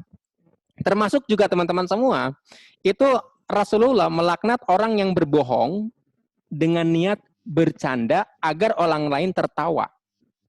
Oke, ini juga jadi peringatan sebenarnya untuk stand up comedy ya. Mereka kadang-kadang suka mengada-ada cerita. Padahal sebenarnya itu tuh nggak benar gitu. Contoh, ya nih aku tadi ngelewatin polisi tidur ya udah aku selimutin aja polisinya, ketawa semuanya. Oke, itu kan sebenarnya tidak benar. Karena tidak benar diselimutin tuh si polisi juga kan. Nah, Rasulullah tuh melaknat orang-orang yang bercanda hanya untuk menjadi tertawaan orang lain. Karena candaannya bohong. Tapi kecuali kalau candaannya benar. Kayak gitu ya. Nah, artinya apa? Karena memang doa itu diucapkan dan ucapan itu doa. Setiap kali yang kita ucapkan tuh doa. Nah, pernah kejadian kayak gini. Ada seorang ustadz nih. Seorang ustadz cerita. Bukan cerita, jadi saya tuh kedatangan tamu kemarin, ustadz dan tetangganya. Saya tuh kenal sama tetangganya. Nah, si ustadz ini sering berucap seperti ini, nggak sadar. Kalau misalnya ada yang bilang, iya uang itu berseliweran di mana-mana, katanya. Uang itu banyak berseliweran di mana-mana. Lalu si ustadz itu nyeletuk. Iya berseliweran, saking berseliwerannya nggak pernah datang tuh ke dompet saya. Nah, ketawa gitu loh. Iya, ketawa gitu. Tapi itu doa. Anda tuh enggak? Itu doa. Bahwa ketika Anda mengucapkan kata-kata itu doa. Doa itu diucapkan, ucapan itu doa. Oke, terlepas dari ustadz itu, dulu saya pernah berkata begini. Ketika saya mahasiswa, saya itu bisnis Tiansi, tadi dibilang ya. Dan saat mahasiswa, saking saya kayanya, ini kebalikan sebenarnya. Itu saya punya hutang 30 juta teman-teman semua. Buat apa? Teh botol sosro beli di warung apa, saya pinjam uang ke teman, sama teman dicatat. Saya kemudian pernah beli nasi uduk, pinjam ke uang ke teman, sama teman dicatat. Semuanya dicatat, total tuh ada kali 30 juta. Itu beneran dicatat? Iya, dicatat beneran. Jadi saya punya teman, dia mencatat. Ketika saya bayar, hutang ke dia itu ada sekitar 12-15 juta. Catatannya ada, beneran. Itu dicatat setelah sekian tahun. Ternyata dia cukup teliti gitu ya. Sama hutang-hutang gede-gede ke yang lain lah. Nah, saya tuh pernah berucap begini ke leader saya. Dulu ya sebelum saya punya bisnis Tiansi, saya punya utang 30 juta berani-berani aja. Sekarang punya bisnis gede, ngapain saya takut sama hutang gede? Saya ngomong gitu, bercanda. Dan ternyata teman-teman semua, saya ditagih sama orang dengan tanda kutip begitu kejamnya gitu ya. Nggak punya duit, ya Allah. Saya punya utang sampai ditagih. Ya Anda mungkin pernah ngalamin ditagih dan Anda ngerasa Anda nggak punya harga diri gitu loh. Saya pernah di posisi itu. Dan ternyata itu bercandaan saya. Jadi doa itu diucapkan, ucapan itu doa. Jadi sekali lagi hati-hati dengan doa, hati-hati dengan ucapan. Nah, saya nggak punya uang. Coach, saya joinin nanti ya, sekarang nggak punya uang. Nah, saya nggak punya uang. Itu ucapan, itu doa. Apalagi, ya Allah, Berilah saya kesabaran. Pernah nggak Anda mendengar kata-kata itu? Berilah saya kesabaran. Maksudnya apa? Orang sabar dalam imajinasi kita itu seperti sinetron. Dizolimi nggak bisa melawan. Bener nggak? Sabar. Makanya ketika seseorang minta kesabaran, dalam imajinasinya tergambar ada masalah, tapi dia nggak bisa ngapa-ngapain, ya udah sabar aja. Padahal makna sabar yang benar adalah jadikan sabar dan sholat sebagai penolongmu. Allah menyukai orang yang sabar. Artinya apa? Kalau Anda sabar, Anda jadi temannya Allah. Maka kalau logika temannya Allah dan logikanya ditolong, berarti hidupnya tambah mulia dong. Mestinya ketika kita bilang sabar, kita tuh tambah mulia, tambah kaya, tambah berlimpah, tambah luar biasa. Bukan tambah punya masalah dan nggak berkutik gitu kan. Jadi seseorang tuh salahnya tuh di situ. Beri saya kesabaran sambil mengimajinasikan masalah. Kalau ada uang ya, nah ini nih. Ketika di ini, ya udah coach saya mau ikut ya, nanti kalau ada uang. Kemudian Anda ngelihat barang belanjaan, teman katakanlah belanja sepeda, beli sepeda buat anaknya. Anda bilang, ya nak nanti kalau ada uang gitu. Oke? Kalau ada uang, begitu ada duit, itu program buat belanja udah banyak banget tuh. Jadi nggak sadar, Anda memprogram untuk menggunakan uang, bukan untuk menginvestasikan uang.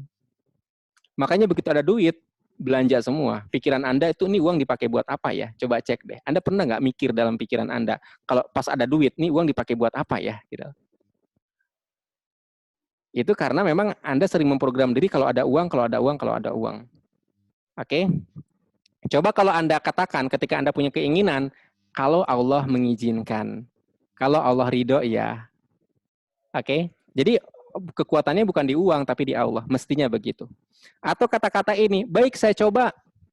Baik coach saya coba. Pernah nggak Anda dengar kata-kata itu? Baik saya coba gitu loh. Artinya apa? Ketika Anda mengatakan saya coba, Anda membayangkan sulit. Coba perhatikan. Pernah nggak Anda mengatakan begini? Baik saya akan coba makan tiap hari. Pernah nggak Anda ngomong kayak gitu? Kan nggak pernah. Anda akan langsung mengatakan saya makan tiap hari. Artinya membayangkan diri sudah melakukannya. Beda ketika Anda disuruh minum, disuruh makan, Anda tahu rayap. Rayap tahu ya. Dan Anda tahu ratunya rayap. Ratunya rayap itu kayak ulat gitu loh, gede banget. Oke. Saya pernah disuruh makan itu sama ibu saya. Waktu saya kecil. Kalau Anda, tapi kata itu protein tinggi gitu loh. Katakanlah Anda sakit, disuruh makan itu. Pasti Anda bilang, baik saya coba. Kenapa saya coba? Ya mau dicoba aja dulu gitu. Dalam pengertian, Anda ngebayangin sulit dulu. Ngebayangin mustahil sebenarnya ini. Makanya menggunakan kata-kata coba. Dengan kata lain, ketika Anda mengatakan kata-kata saya coba, entah kenapa sebenarnya Anda membayangkan sulit dulu atau mustahil. Makanya hasilnya nggak signifikan. Oke. Saya berusaha sama dengan saya coba. Oke. Sampai di sini ada pertanyaan? Silakan sampaikan di kolom chatting.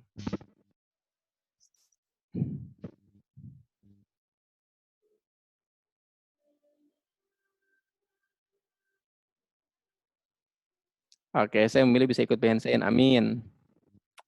Kalimatnya yang harus disesuaikan dengan keinginan yang positif. Kalimatnya disesuaikan dengan yang positif. Ya. Oke. Jadi teman-teman semua, kunci di sini adalah, oke.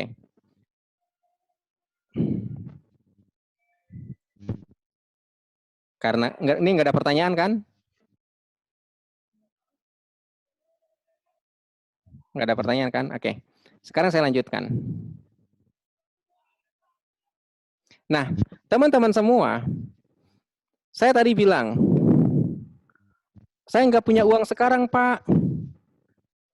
Bagi saya itu doa. Itu harapan Anda di masa depan untuk tidak punya uang. Oke, pertanyaannya mungkin, Pak, tapi kan saya lagi nggak punya uang sekarang. Nah, kita akan bedah konsep sekarang, teman-teman semua. Konsep sekarang itu ambigu, di mana kita selalu bergerak dari masa lalu menuju masa depan. Setuju nggak? Dalam satu garis waktu. Pernah nggak Anda berhenti dalam satu garis waktu ini? Nggak bisa. Karena Anda bahkan seseorang sudah meninggal pun, itu dia lama-lama akan menjadi sejarah, akan menjadi sejarah, akan menjadi sejarah. Artinya jarak dia antara meninggal dengan titik sekarang itu semakin menjauh, semakin menjauh, semakin menjauh. Dengan kata lain, kita tidak pernah bisa mengatakan sekarang. Nggak pernah bisa. Coba cek. Kita sedang menonton Zoom meeting ini sekarang. Saya langsung matikan aja. Udah selesai. Kata-kata sekarang menjadi tidak berlaku. Menjadi berlaku saya menonton Zoom meeting tadi atau barusan. Oke? Jadi ketika Anda ingin menggambarkan sebuah pengalaman yang sudah terjadi, tidak bisa dikatakan dengan kata sekarang. Dan ketika Anda mengatakan, saya tidak punya uang sekarang, sebenarnya Anda ingin menceritakan bahwa Anda tidak punya uang barusan. Tetapi beberapa detik yang akan datang, Anda tidak tahu apakah tetap tidak punya uang atau akan punya uang. Paham? Membuat pernyataan, saya tidak punya uang sekarang, sama saja Anda mengatakan, saya tidak punya uang kemarin, tadi, sekarang, nanti.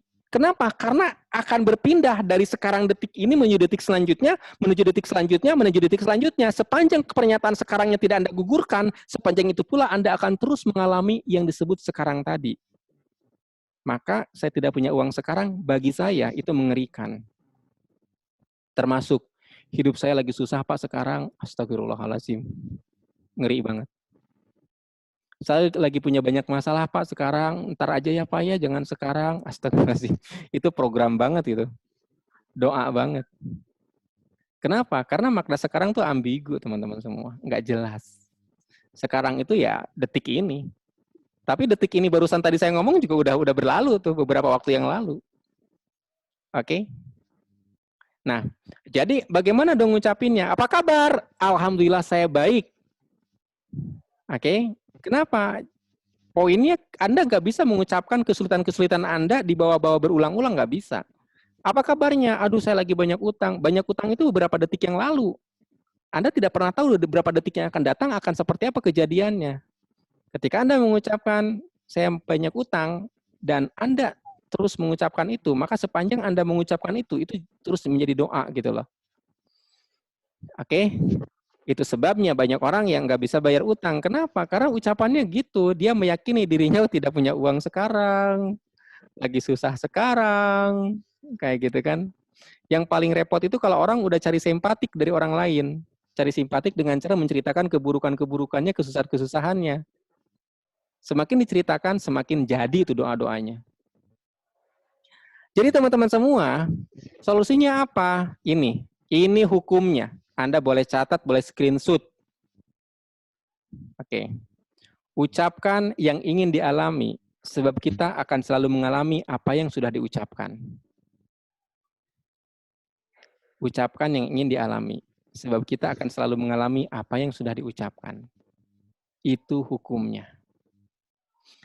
Sekiranya Anda memang tidak suka dengan pengkhianatan pasangan Anda, jangan ceritakan. Jangan ceritakan. Jangan ceritakan. Sekiranya Anda tidak suka dengan anak Anda yang bandel, yang tidak bisa diatur, yang keras kepala, yang suka melawan, jangan ceritakan. Jangan ceritakan. Setiap kali Anda mengucapkan, Anda akan mengalami. Ceritakannya yang apa dong? Yang baik-baik. Yang baik-baik. Ketika anak Anda katakanlah bandel, Anda bisa ucapkan, alhamdulillah anak saya sehat. Benar? Alhamdulillah anak saya sehat. Ketika Anda ngerasa bahwa Anda terbebani dengan hutang-hutang Anda boleh ucapkan, alhamdulillah saya masih hidup. Alhamdulillah Allah masih menjaga kehormatan saya. Alhamdulillah saya masih sehat. Oke, hal-hal baik Anda ceritakan. Dan itu bisa dimaknai sebagai ucapan syukur. Maka ketika Anda mengucapkan kalimat syukur, Anda akan mengalami seluruh pengalaman sesuai dengan ucapan syukur tadi. Oke, sip. Lanjut ya. By the way, jam berapa ini sekarang? 9. Nah, teman-teman semua. Sekarang, saya minta Anda untuk mengucapkan kata-kata ini.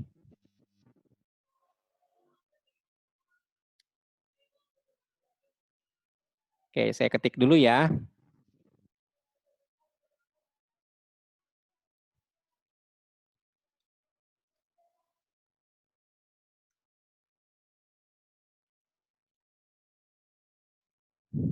Oke.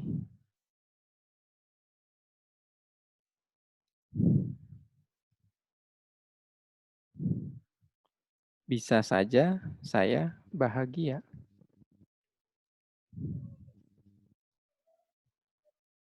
Mungkin saya bahagia.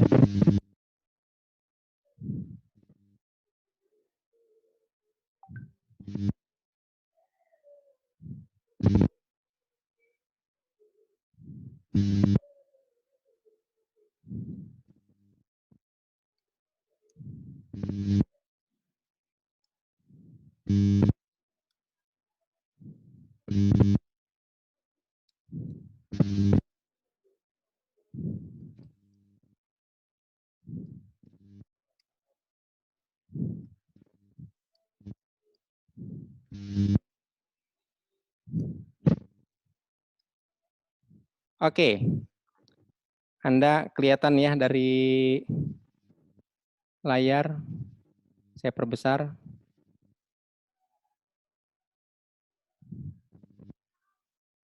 Sekarang saya minta teman-teman semua, siapa yang mau membaca kalimat ini?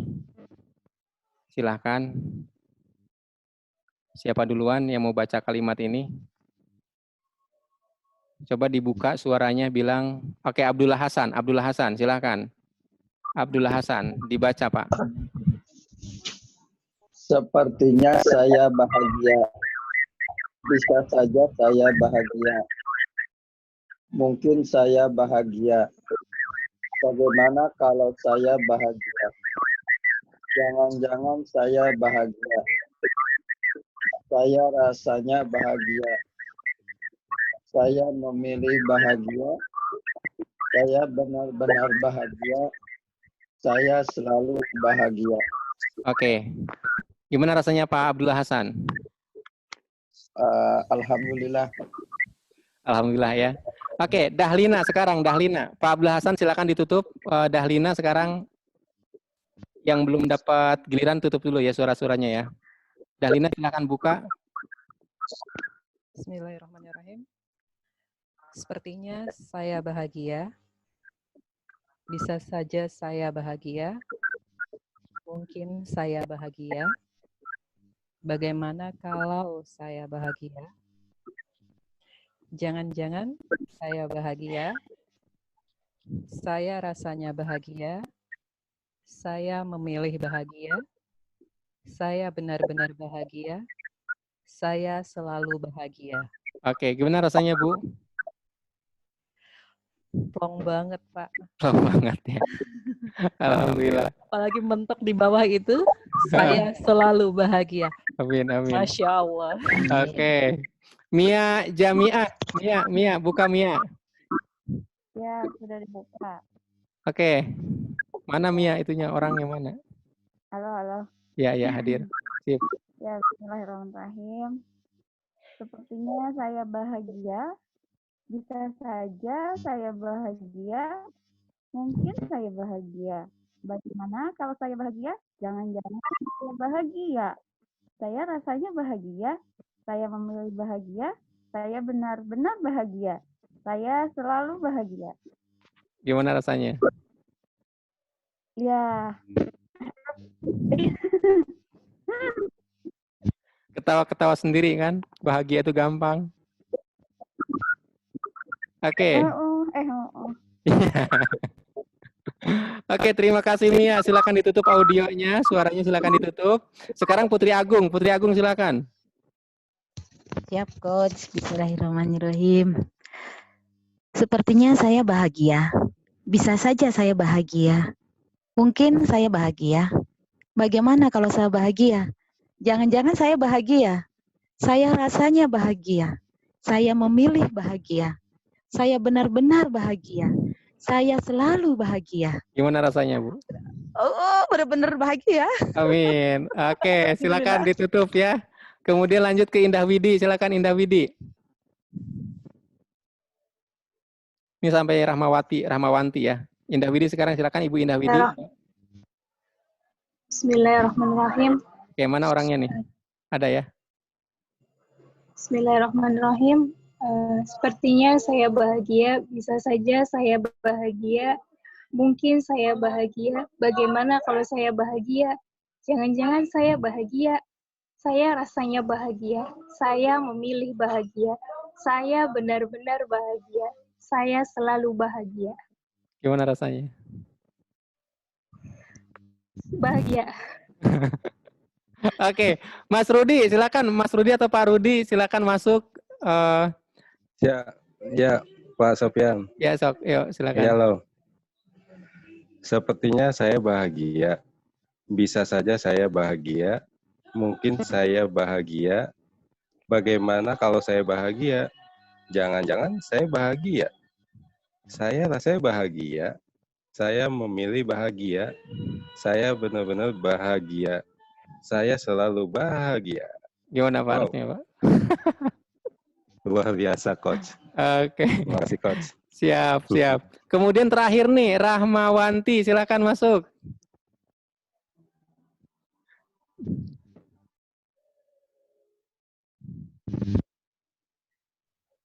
Ibu Rahmawanti ada? Iya, Pak. Oh ya, silakan. Sepertinya saya bahagia. Bisa saja saya bahagia. Mungkin saya bahagia. Bagaimana kalau saya bahagia? Jangan-jangan saya bahagia. Saya rasanya bahagia. Saya memilih bahagia. Saya benar-benar bahagia. Saya selalu bahagia. Amin. Luar biasa. Oke. Oke, siap. Terima kasih ya. Baik. Nah, teman-teman semua, gampang kan? Cukup mengucapkan dan Anda akan mengalami. Oke?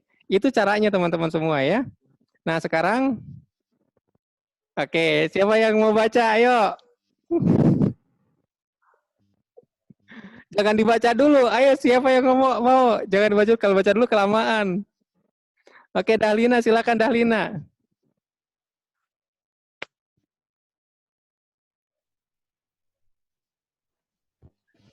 Bismillahirrahmanirrahim. Uang, terima kasih sudah hadir dalam hidupku, sudah datang ke dompetku, kau memenuhi kebutuhanku, kau mencukupkan keperluanku, terima kasih, silahkan datang lagi bersama teman-teman. Sepertinya saya bahagia. Alhamdulillah ya Allah. Uang. Terima kasih Terima atas kasih. rezekimu, terima kasih atas kasih sayangmu, terima kasih atas perhatianmu dan penjagaanmu. Alhamdulillah, saya selalu berlimpah. Barakallah. Gimana Bu rasanya, Bu? Masya Allah. Alhamdulillah, Pak. Luar biasa. Oke. Sip, sip. Bentar ya, ini saya tutup dulu semuanya. Saya tutup dulu. Nanti yang dapat giliran bersuara di kolom chat ya. Di kolom chat kalau mau ya. Nanti saya panggil. Jadi begitu saya panggil, baru Anda buka. Sebelum dipanggil, jangan buka suaranya dulu ya. Biar nggak tumpang tindih. Nah, tadi kemudian Nia, Ibu Nia. Silakan Bu Nia, baca Bu Nia.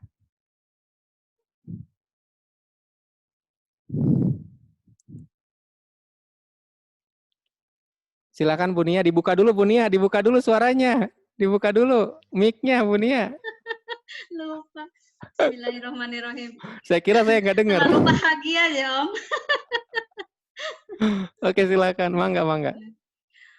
Uang, terima kasih sudah hadir dalam hidupku. Sudah datang ke dompetku. Kau memenuhi kebutuhanku. Kau mencukupkan keperluanku. Terima kasih. Silahkan datang lagi bersama teman-temanmu. Alhamdulillah ya Allah. Terima kasih atas rezekimu. Terima kasih atas kasih sayangmu. Terima kasih atas perhatian dan penjagaanmu. Alhamdulillah, saya selalu berlimpah. Amin.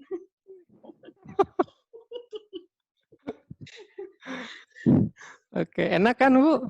Iya. Oke, silakan ditutup Bu Nia. Sekarang Zeda, Zeda masuk Zeda. Uang, terima kasih sudah hadir dalam hidupku, sudah datang ke dompetku. Kau memenuhi kebutuhanku. Kau mencukupi keperluanku. Terima kasih, silahkan datang lagi bersama teman-temanmu. Alhamdulillah ya Allah, terima kasih atas rezekimu. Terima kasih atas kasih sayangmu. Terima kasih atas perhatian dan penjagaanmu. Alhamdulillah, saya selalu berlimpah. Amin. Oke, Zeda bagus. Ramawanti silakan. Mbak Zeda ditutup mic-nya. Ramawanti masuk, mic-nya dibuka. Ya, Pak. Uang, terima kasih sudah hadir dalam hidupku, sudah datang ke dompetku. Kau memenuhi kebutuhanku, kau mencukupkan keperluanku. Terima kasih, silahkan datang lagi bersama teman-temanmu. Alhamdulillah ya Allah, terima kasih atas rezekimu. Terima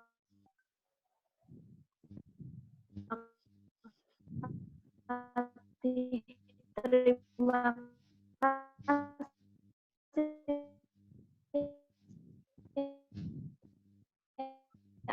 atas kasih sayangmu. Terima kasih atas perhatian dan saya selalu berlimpah. Amin. Oke, sip. Baik teman-teman semua, jadi kesalahan kita teman-teman ketika Anda mendapatkan uang, itu Anda membayangkan penderitaan. Dalam bentuk apa? Anda membayangkan pengeluaran, Anda membayangkan uang ini berkurang, Anda membayangkan pengeluaran ini jadi hilang, uang ini jadi hilang, sehingga Anda ngerasa kecewa gitu dengan uang ini. Atau malah Anda ngerasa sedih dengan uang ini. Atau Anda ngerasa sesak dengan uang ini. Atau Anda ngerasa sempit hati dengan uang ini. Paham nggak? Uangnya dipegang, Anda pegang, tapi perasaan itu tidak bahagia gitu loh. Pernah nggak Anda ngerasa terbebani saat megang uang? Terbebani karena apa? Karena ingat kebutuhan-kebutuhan. Kata uang, gua datang salah, nggak datang salah, gimana sih? Jadi istighfar ya. Nyalahin duit. Duit juga pusing disalahin mulu. Datang salah, nggak datang salah katanya. Giliran nggak datang didoain, udah datang di ini apa? Dicemberutin gitu loh. Jadi gitu ya teman-teman semua ya. Ketika ada uang, ketika Anda ngelihat bahwa dompet Anda itu ternyata sudah kosong, Anda berterima kasih, uang sudah hadir di dalam dompet Anda. Uang sudah memenuhi kewajiban-kewajiban Anda dan uang sudah menjaga kehormatan Anda. Paham ya? Ucapkan terima kasih gitu loh. Sama seperti tamu yang udah datang, ucapkan terima kasih sudah datang dan Anda bilang, kapan-kapan kesini lagi ya, kan enak, bener nggak? Ketimbang, ya tamu lagi datang lagi, kok kamu lagi datang, gue kan tahu nggak sih, gue tuh lagi banyak kerjaan. Ya Allah, itu gak enak banget tamu digituin. Oke? Sip, teman-teman semua? Nah, ini testimoni member Behind the Scene yang praktek ya. Jadi kalau di Behind the Scene itu nanti teman-teman semua kita akan bikin bertahap ya, tahapan-tahapannya, urutan-urutannya, bagaimana agar si imajinasi tadi menjadi clear, menjadi nyata gitu kan. Terapinya juga, sebenarnya sih terapinya ada di sini, cuma bedanya kalau ini kan Anda ngerjain terapi sendiri, tapi kalau seandainya di Behind the Scene itu dipandu ya, ada buku panduannya lagi. Nah singkat cerita nih orang Anda lihat di paragraf ketiga deh, ketika ikut kelas Behind the Scene, pencapaian yang saya inginkan, yang masih pencapaian yang ingin saya capai masih terasa jauh. Tapi sepulangnya dari sana makin yakin Allah akan memberikan apa yang saya minta. Kemudian di paragraf keempat, alhamdulillah pencapaian yang saya targetkan untuk terwujud akhir tahun ini akhirnya diwujudkan kemarin sore. Saya tanya kan apa sih yang diwujudkan kemarin sore? Dia bilang tercapai peringkat eksekutif Elite Diamond dan artinya itu mendapatkan uang 250 juta cash. Oke. Kalau seandainya ikut Behind the Scene dan Anda jadi dapat uang segitu kan balik modalnya jauh lebih besar gitu ya.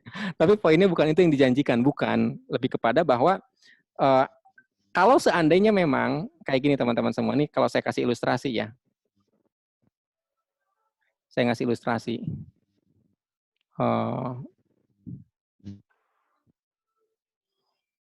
Misalkan Anda ini botol ya. Oke. Nah, ini botolnya bagus nih.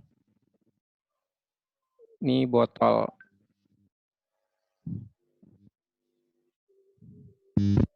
Ini aja nih. Oh, enggak ada, bikin aja di sini.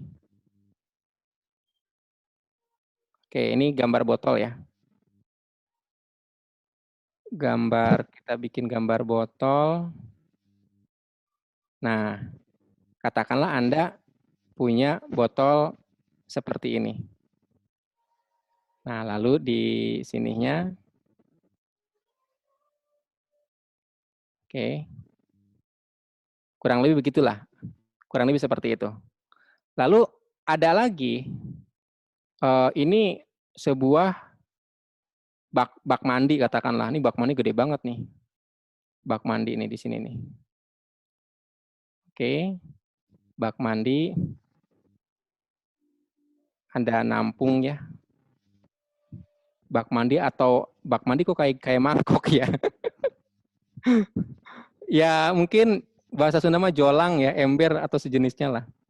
Nah, teman-teman semua, rizki itu turun dari langit, tidak memilih, sekali lagi, tidak memilih wadah mana yang harus dipenuhi. Rizki itu turun dari langit, tidak memilih wadah mana yang harus dipenuhi. Hujan tidak pernah memilih penampung. Oke? Ini anggap titik-titik air hujan ya, anggap titik-titiknya bagus dan banyak. Hujan tidak memilih penampung, tetapi kapasitas penerimaan si penampung inilah yang akan memilih sebanyak apa hujan yang bisa diterima. Oke?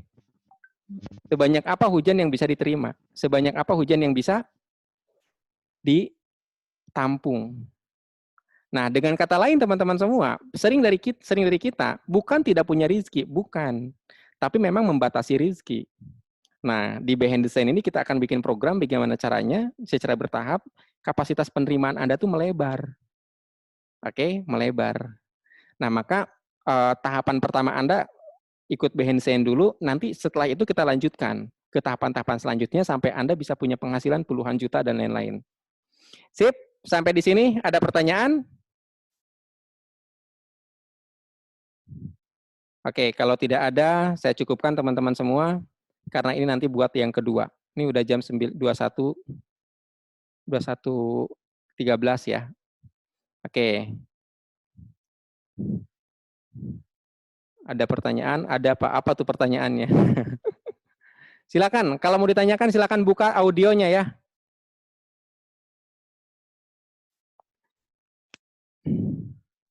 Yang lanjutannya kapan? Minggu depan. Tanggal 14, Pak. Tanggal 14, sekarang kan tanggal 7, tanggal 14. Sama jamnya ya. Oke, ada lagi selain nanyain itu?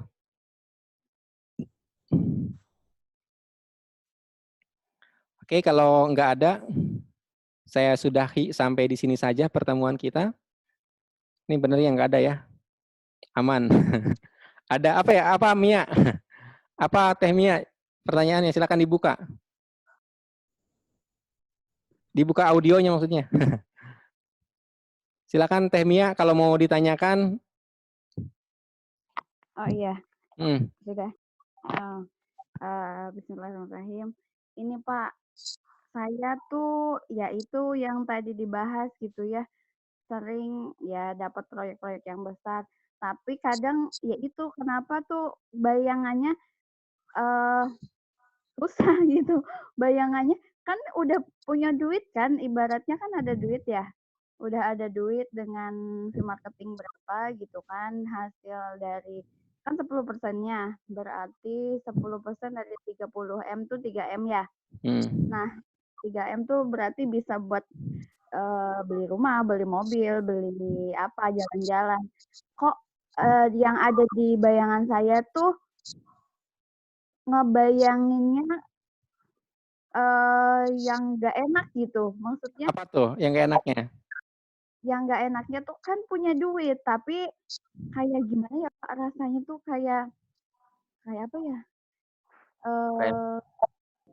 Apa ya? Kayak gimana sih itu kayak ngerasain nggak di posisi itu. Jadi pas sadar kan punya uang ngapain repot-repot kayak misalnya nggak bawa oleh-oleh, nggak bawa nggak beli-beli belanjaan kayak gitu kan, nggak belanja gitu.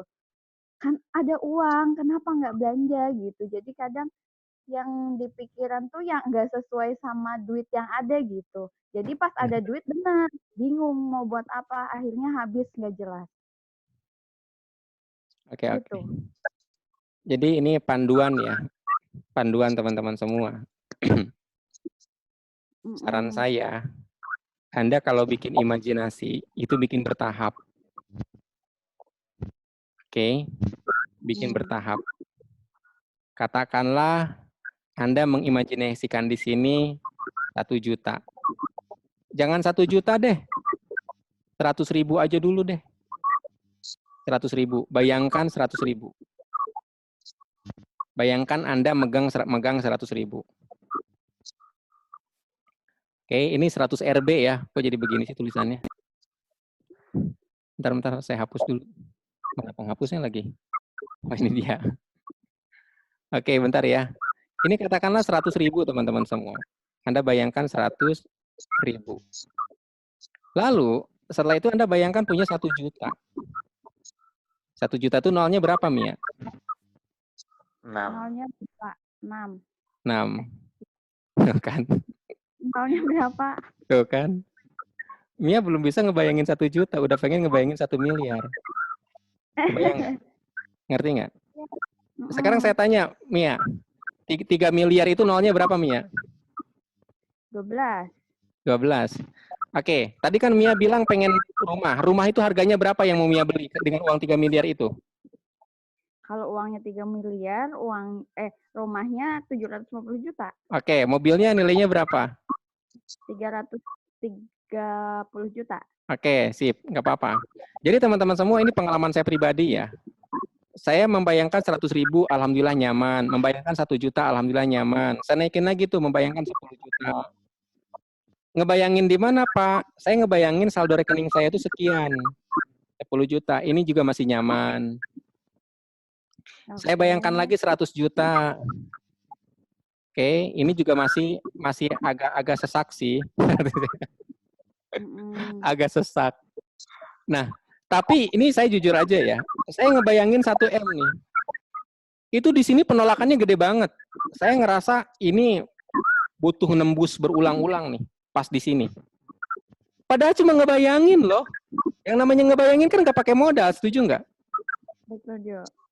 Nah, tapi gimana cara kita mendobraknya? Jadi gini, di satu sisi kita pengen kaya, tapi jangan lupa kita pernah memprogram diri miskin. Ingat nggak dengan tadi? Nah, itu juga kan harus melawan diri. Jadi caranya gimana? Caranya teman-teman semua, Anda harus mencintai diri sendiri dulu. Iya. Sepanjang Anda tidak mencintai diri sendiri, Anda nggak bisa. Uang itu hanya benda, tetapi Anda adalah ruhnya. Sepanjang Anda tidak mencintai diri sendiri, Anda tidak akan mencintai pakaian yang Anda kenakan, uang yang Anda miliki. Bisa difahami? Dasarnya dari situ. Makanya enak ngomongnya. Misalkan Mia nanya, bagaimana Pak solusinya? Nanti baca buku ini ya. Ini bukunya lagi di perjalanan untuk Mia. Oke, nanti baca buku ini ya. Tapi goals-nya adalah mencintai diri sendiri. Nanti setelah ini beres, Anda masuk ke YouTube saya. Sebentar, YouTube saya kasih tahu ya. Anda tonton YouTube video ini.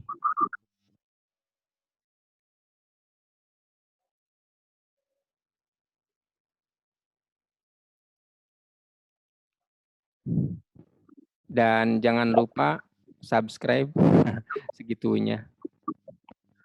Sudah. Amin. Oke, yang ini nih. Cara rilis mental block dengan mudah.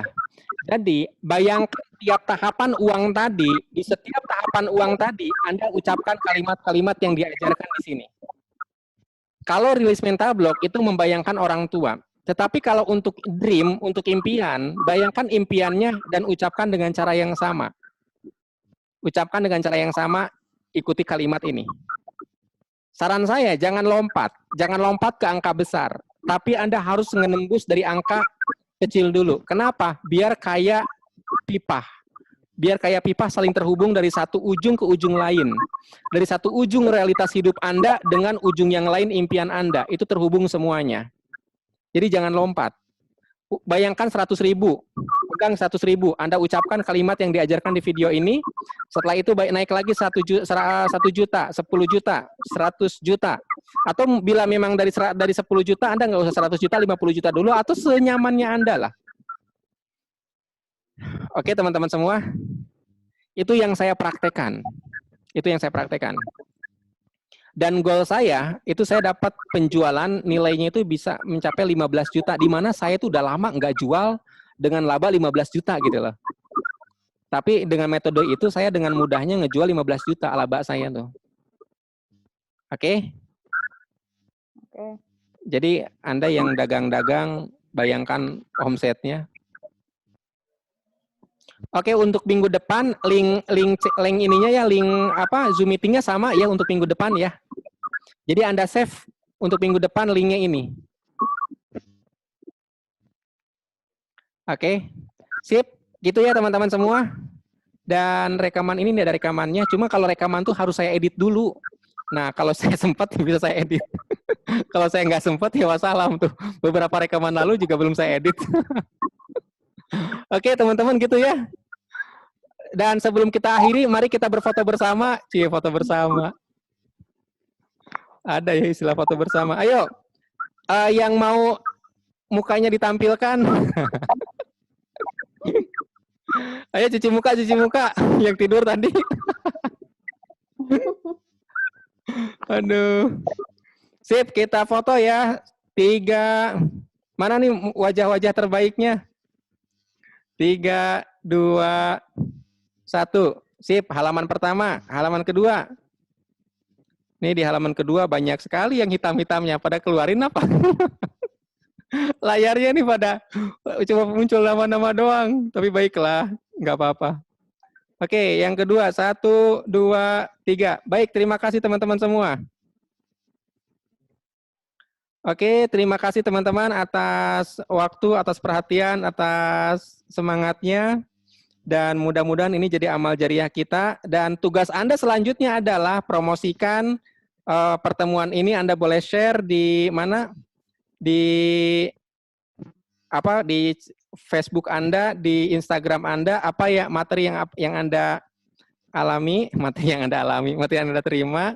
Dan jangan lupa ini ya. Jangan lupa tag saya kalau di Instagram tuh Ahmad Sofyan Hadi,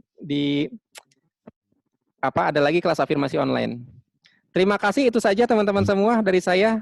Kalau ada yang salah dan saya akui saya banyak salah, saya mohon maaf banget ya. Salah kata, salah ucap, salah perasaan, salah apalah, banyak kesalahan saya ya. Tapi kalau seandainya ada yang baik-baik itu dari Allah ya, bukan dari saya. Mohon maaf, Anda jangan pernah bilang bahwa ini ilmu saya. Jangan pernah bilang ini ilmu saya. Ini bukan ilmu saya, ini ilmu Allah. Setuju ya? Oke, tolong dijaga. Ini ilmu Allah. Terima kasih. Assalamualaikum warahmatullahi wabarakatuh. Waalaikumsalam. Waalaikumsalam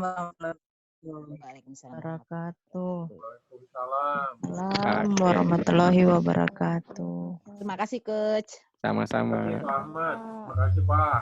Ya, sama-sama. Oke. Waalaikumsalam warahmatullahi wabarakatuh. Terima kasih, Coach. Sama-sama. Oke. Terima kasih, Pak. Ya, sama-sama. Saya izin ya dikeluarin diakhiri semua pertemuannya ya. Ya.